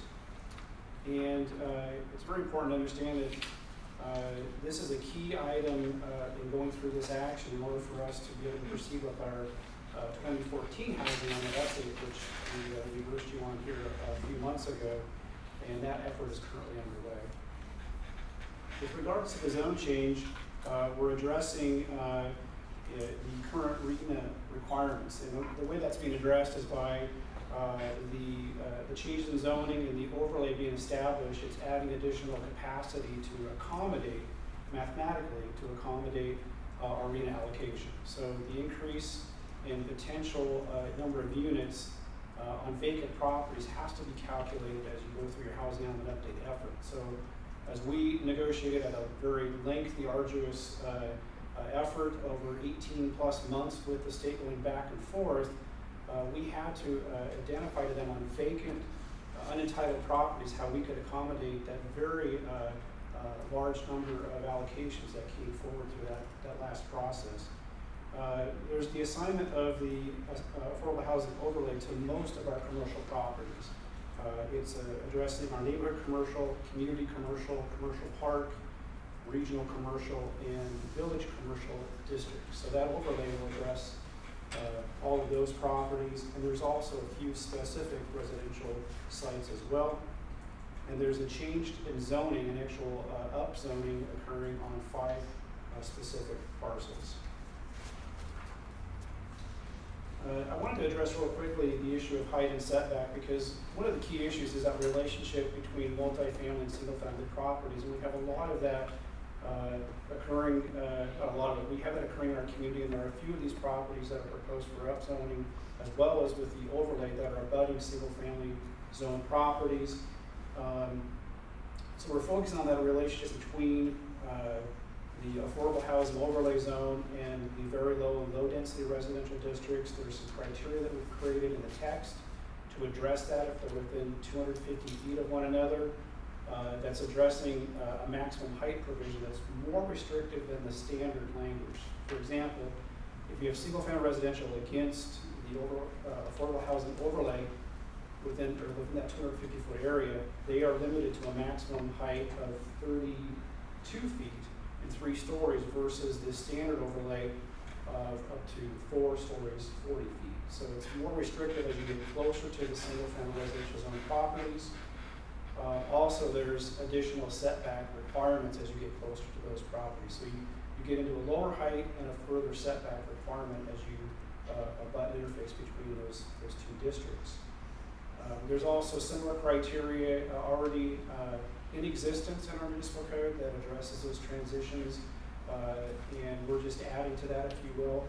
There's even criteria that exists right now that you may recall that we added a few years ago that requires certain densities to have to be reviewed, not just by planning commission, but actually has to be reviewed by council as well. And that criteria would still hold into effect as it currently is written. So for example, that development that's on the formerly Oliphant Eisenhower Arduous property, the assisted living project. Yes. That I don't think is aesthetically pleasing. Yes. Side note, that butts up against those houses. That already meets the criteria of any changes, because if I remember correctly, it started at 3 stories, but it was tapered down to 1 on the perimeters. It does, and that actually came to you because of some of the language we have in our code now that requires, because it was of a higher density and next to single family, it came to you Okay. as a result of that. With regards to the proposed change of zoning on a few properties and overlay, I realize it's a fairly small map. We tried to give you much more detailed information in your packet. The crosshatch darker areas represent the proposed overlay, which is pretty much in the 111 corridor in the village and a few isolated areas. And then the colored properties, at least on this slide, there's 3 properties represented here on this slide, and there's one additional one out off of Avenue 58 that's represented in this slide. We did go through the environmental review process, and because of the efforts we previously did with our housing element, and we're consistent with that, we're compliant with CEQA, and we are making recommendations tonight for your approval of these items. I do want to point out that I apologize for the tardiness on this, but we did give you a memorandum tonight. Having to do with, we found a very small number error, and we wanted to make sure that was corrected. So if you do proceed with this, if you could acknowledge the fact that we called out the wrong section for the emergency housing provision, we want to make sure that's corrected in the ordinance to proceed with. So with that, I'll conclude my report, and certainly I'm happy to answer any questions you might have about this matter. Questions of staff? The new, what is it, the animal hospital there on Bermudas? Yes.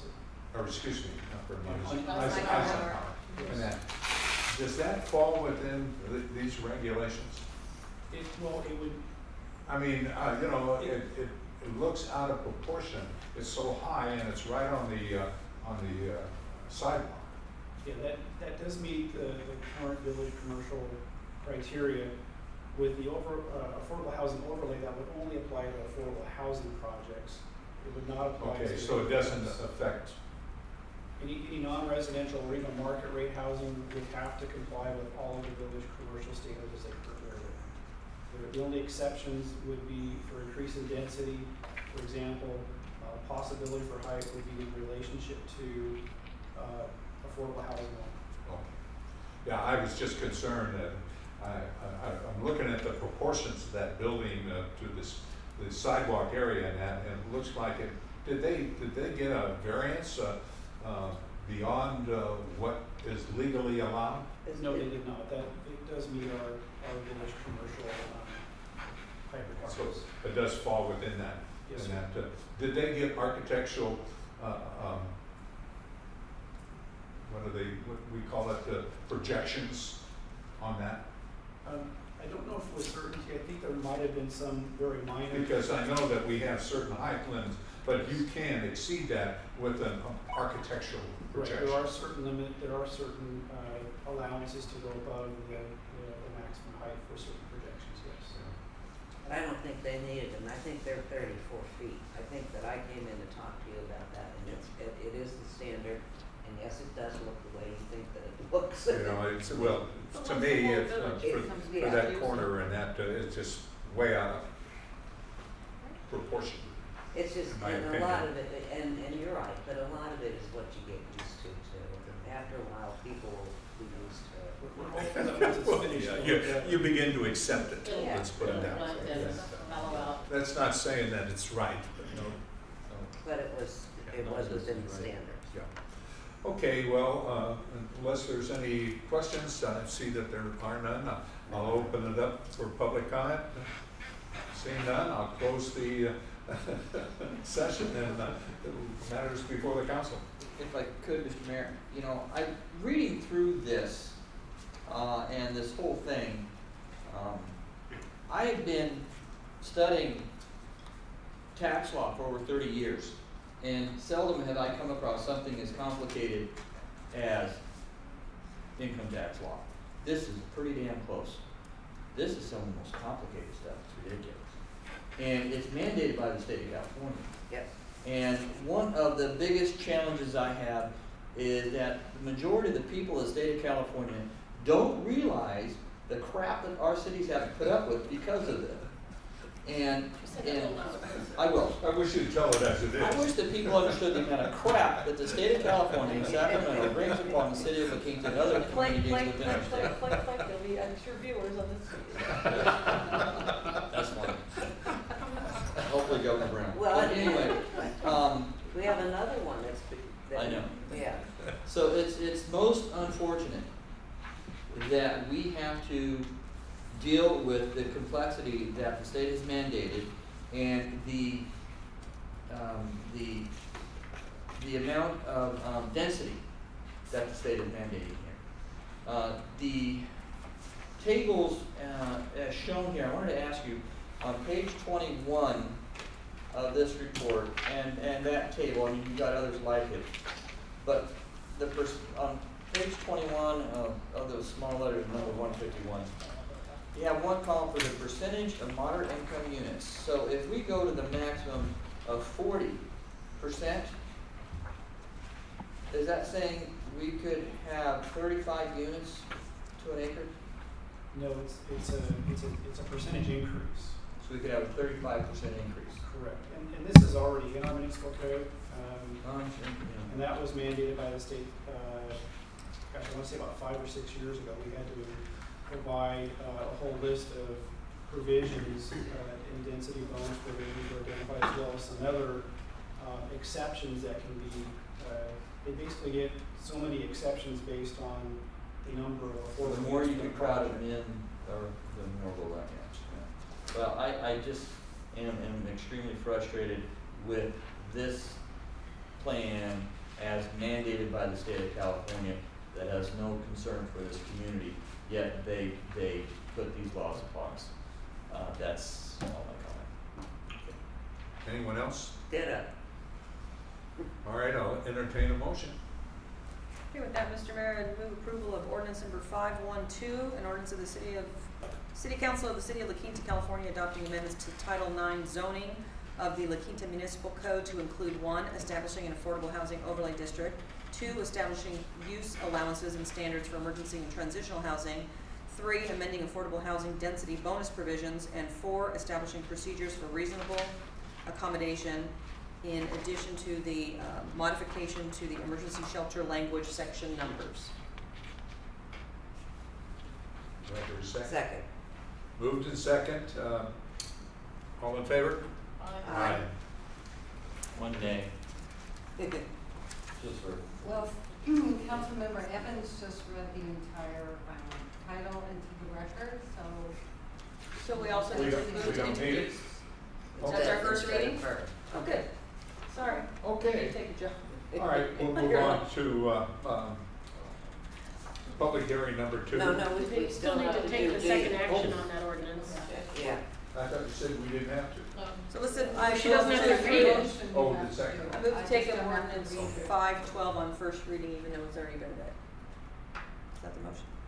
That would be the motion. Is there a second? What did you, I didn't know. First, this is the first reading without the first reading. Take up ordinance 512 on first reading. Second. Okay, all in favor? Aye. nay. Okay, now there's a second motion that needs to be made. Move to take up ordinance number, am I wrong or right? There's two actions there. That's correct. To introduce. Oh, we need to introduce it now? We've waived it? No, there's two separate ordinances. Right. Yeah, so this would be the second ordinance. Okay, move to take up ordinance number 513. Yeah, It this one. is fine. Approving zone change 2013-143, thereby amending the official zoning map of the city of Latino set forth in Exhibit A, such as by title number only, Yeah, waive right. the reading. This was one. Dr. Second. do you want to- And moved in second, This is two. all in favor? Aye. Nay.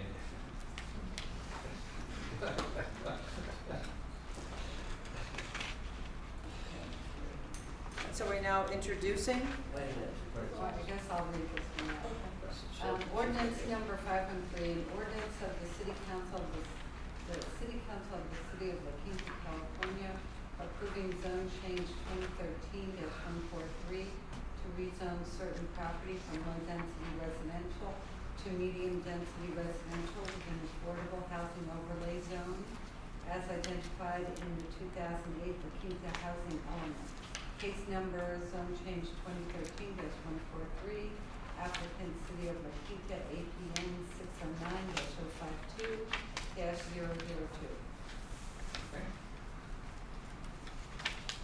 Okay, now move to introduce. Do we have to move to introduce ordinance number 513? Yes, Amending the La Quinta Municipal Code as set forth in said ordinance on first reading.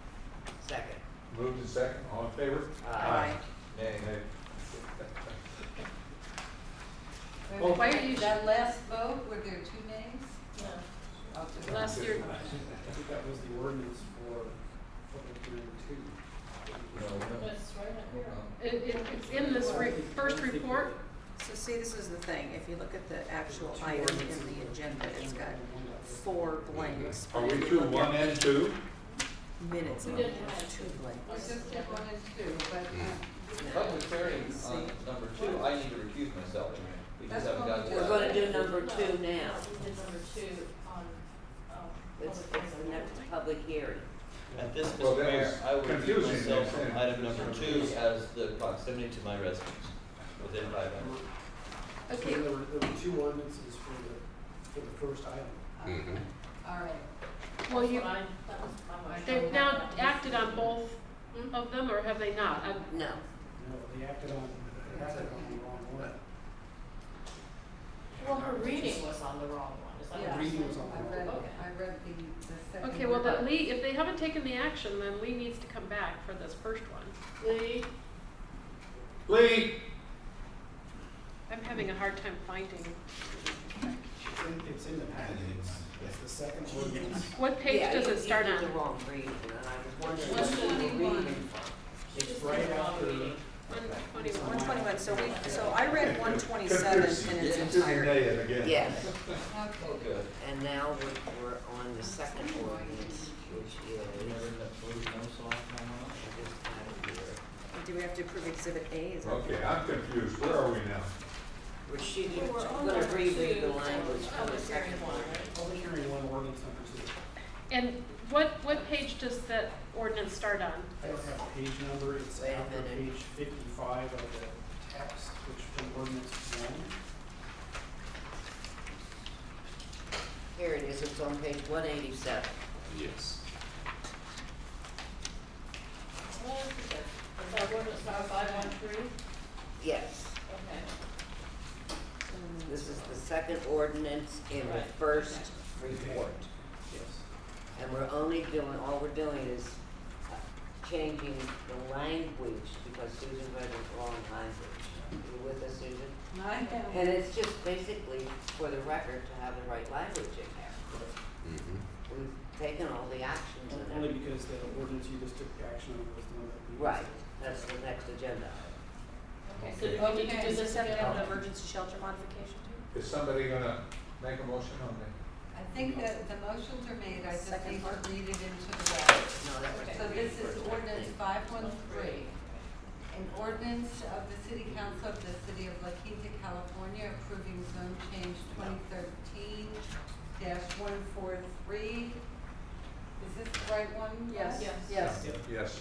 To apply an affordable housing overlay zone to all commercial properties zoned neighborhood commercial, community commercial, regional commercial, commercial park, and village commercial, and other specific sites, along with other rezoning changes as identified in the 2008 La Quinta Housing Element, case zone change 2013-143, applicant City of La Quinta. So now we move to introduce ordinance number 513, amending, Well, we've actually done that. okay, but, all right, yes, we have, you're right, even though the one she read was incorrect. Right. Why don't you do it again, just, All right. Move to introduce ordinance number 513, amending the La Quinta Municipal Code as set forth in said ordinance on first reading. Second. Aye. You say this is 513, but that's on number 2, and I thought you had to excuse yourself on No, number it's No, not no, number that's 2, coming it's up. number 2 on number 1. Oh, number 2 on number 1. It's the second ordinance. Okay, there's been a motion and a second. All in favor? Aye. Nay. Now we, Okay, now, Now can we move on to, now we'll do Number the two. lead. Now we're rezoning. at this point, Low Mr. Mayor, density. I will recuse myself as to public hearing item number 2, as the proximity to my residence is within 500 feet. thank you. So this is, Okay, Okay. with this that, is really gonna be 514. What page does that start? I'll make a motion to approve. Well, first you have to have a. I've got to open it up. Oh, I've got to open it up. Open it. Here. Ordinance to rezone certain properties from low-density residential to medium-density residential with affordable housing overlay zone, applicant City of La Quinta. No staff report, Really, there's one parcel of property that we get separated out, for Council Rosberg's purpose. Yeah, okay. With that, I'll open up the public hearing. I'll close the public hearing. Now the matters before the council. if there's no questions, I'll move to take up ordinance number, throw the number out. 514. 514, I'm glad you folks all pay attention. Approving zone change 2013-143, thereby, no, I'm not gonna read it. Okay, let's do the motion. Okay, Second. been a motion and a second. All in favor? Aye. Okay. Ordinance 514, an ordinance of the City Council of the City of La Quinta, California, approving zone change 2013-143 to rezone certain property from low-density residential to medium-density residential with an affordable housing overlay zone as identified in the 2008 La Quinta Housing Element, case number zone change 2013-143, applicant City of La Quinta, APN 609-052-002. Move to introduce ordinance number 514, amending the La Quinta Municipal Code as set forth in said ordinance on first reading. Second. Moved and second, all in favor? Aye. Lee? Mr. Mayor, if I may, on this next item, there's no requirement that you need to receive a staff report. So if, without the public presence, if you just want to get into discussion, you have that option to do so. So I don't have to open it up. You do have to open it up, but you don't have to, we don't have to present a staff report if you don't want to. Okay. Well, we need one on this. I'm sorry. Okay, we'll take on number 3, and it's ordinance adding section 9.60.115, establishing procedural and operational provisions for cottage food operations within residential zoning districts. The applicant, City of La Quinta. You want a staff report?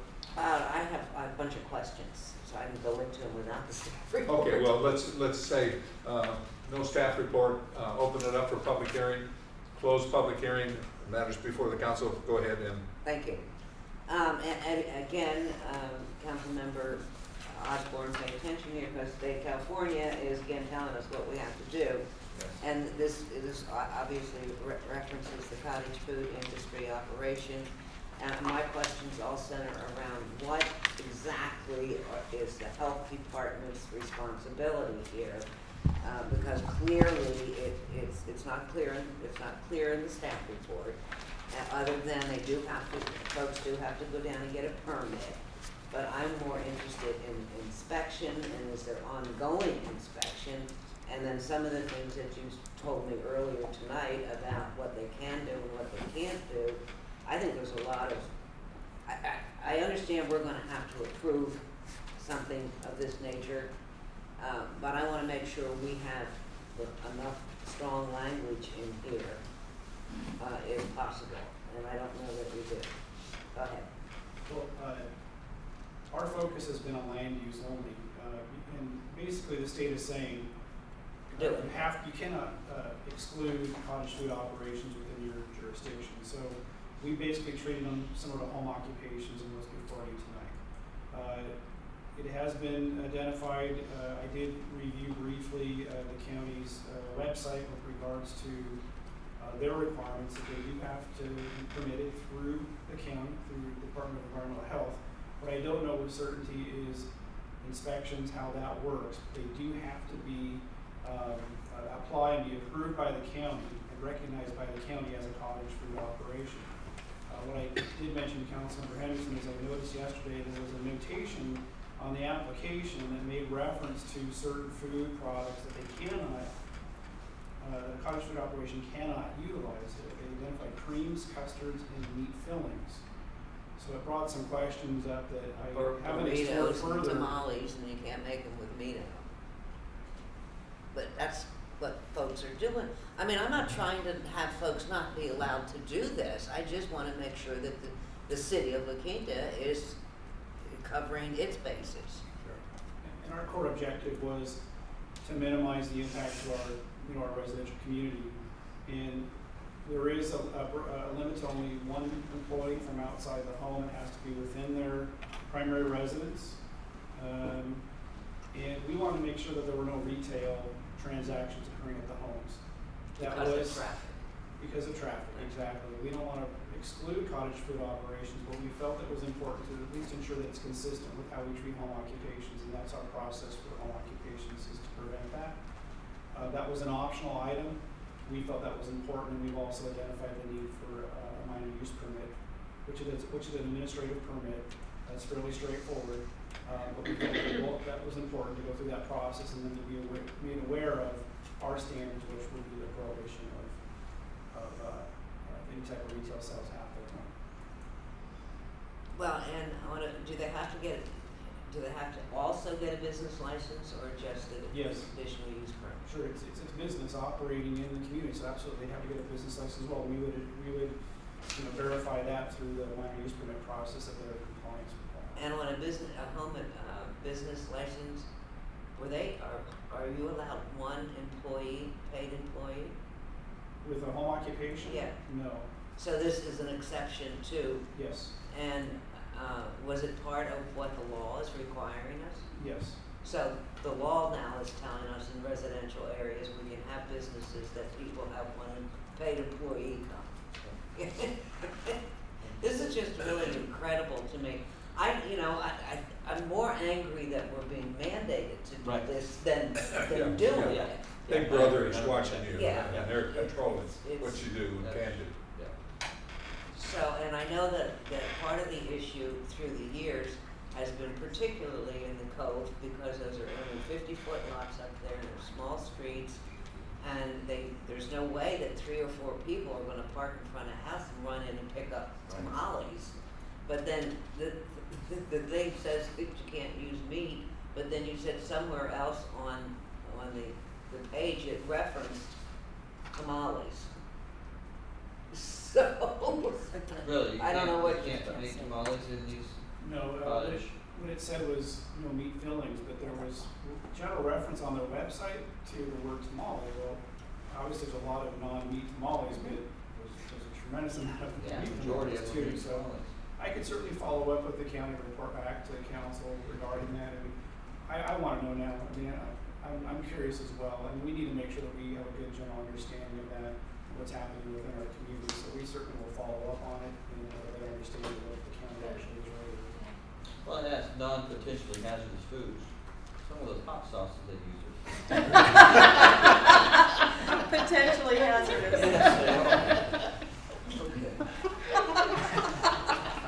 Attaboy. He's on a roll. He is on a roll. Wow. Keep us all informed. Well, I just, you know, it's, as I say, it just makes me angry that we're being required to do this. And I kind of wanted it clear, like in the first whereas, and it says that the state of California has adopted and requires cities to allow cottage food operations. So, anyway, that's all I have to say. Anything else? Okay, I'll entertain a motion. Move to take up ordinance number 515, approving zoning ordinance amendment 2013-113, thereby amending the Kingdom Municipal Code as set forth in Exhibit A of said ordinance by title and number only and waive further reading. Second. All in favor? Aye. Ordinance 515, an ordinance of the City Council of the City of La Quinta, California, adding section 9.60.115 to Title 9 of the La Quinta Municipal Code, establishing procedural and operational provisions for cottage food operations within residential districts. Wait for the. Case number zoning ordinance amendment 2013-113, applicant, anybody in particular for the applicant? City of La Quinta. City of La Quinta. Thank you.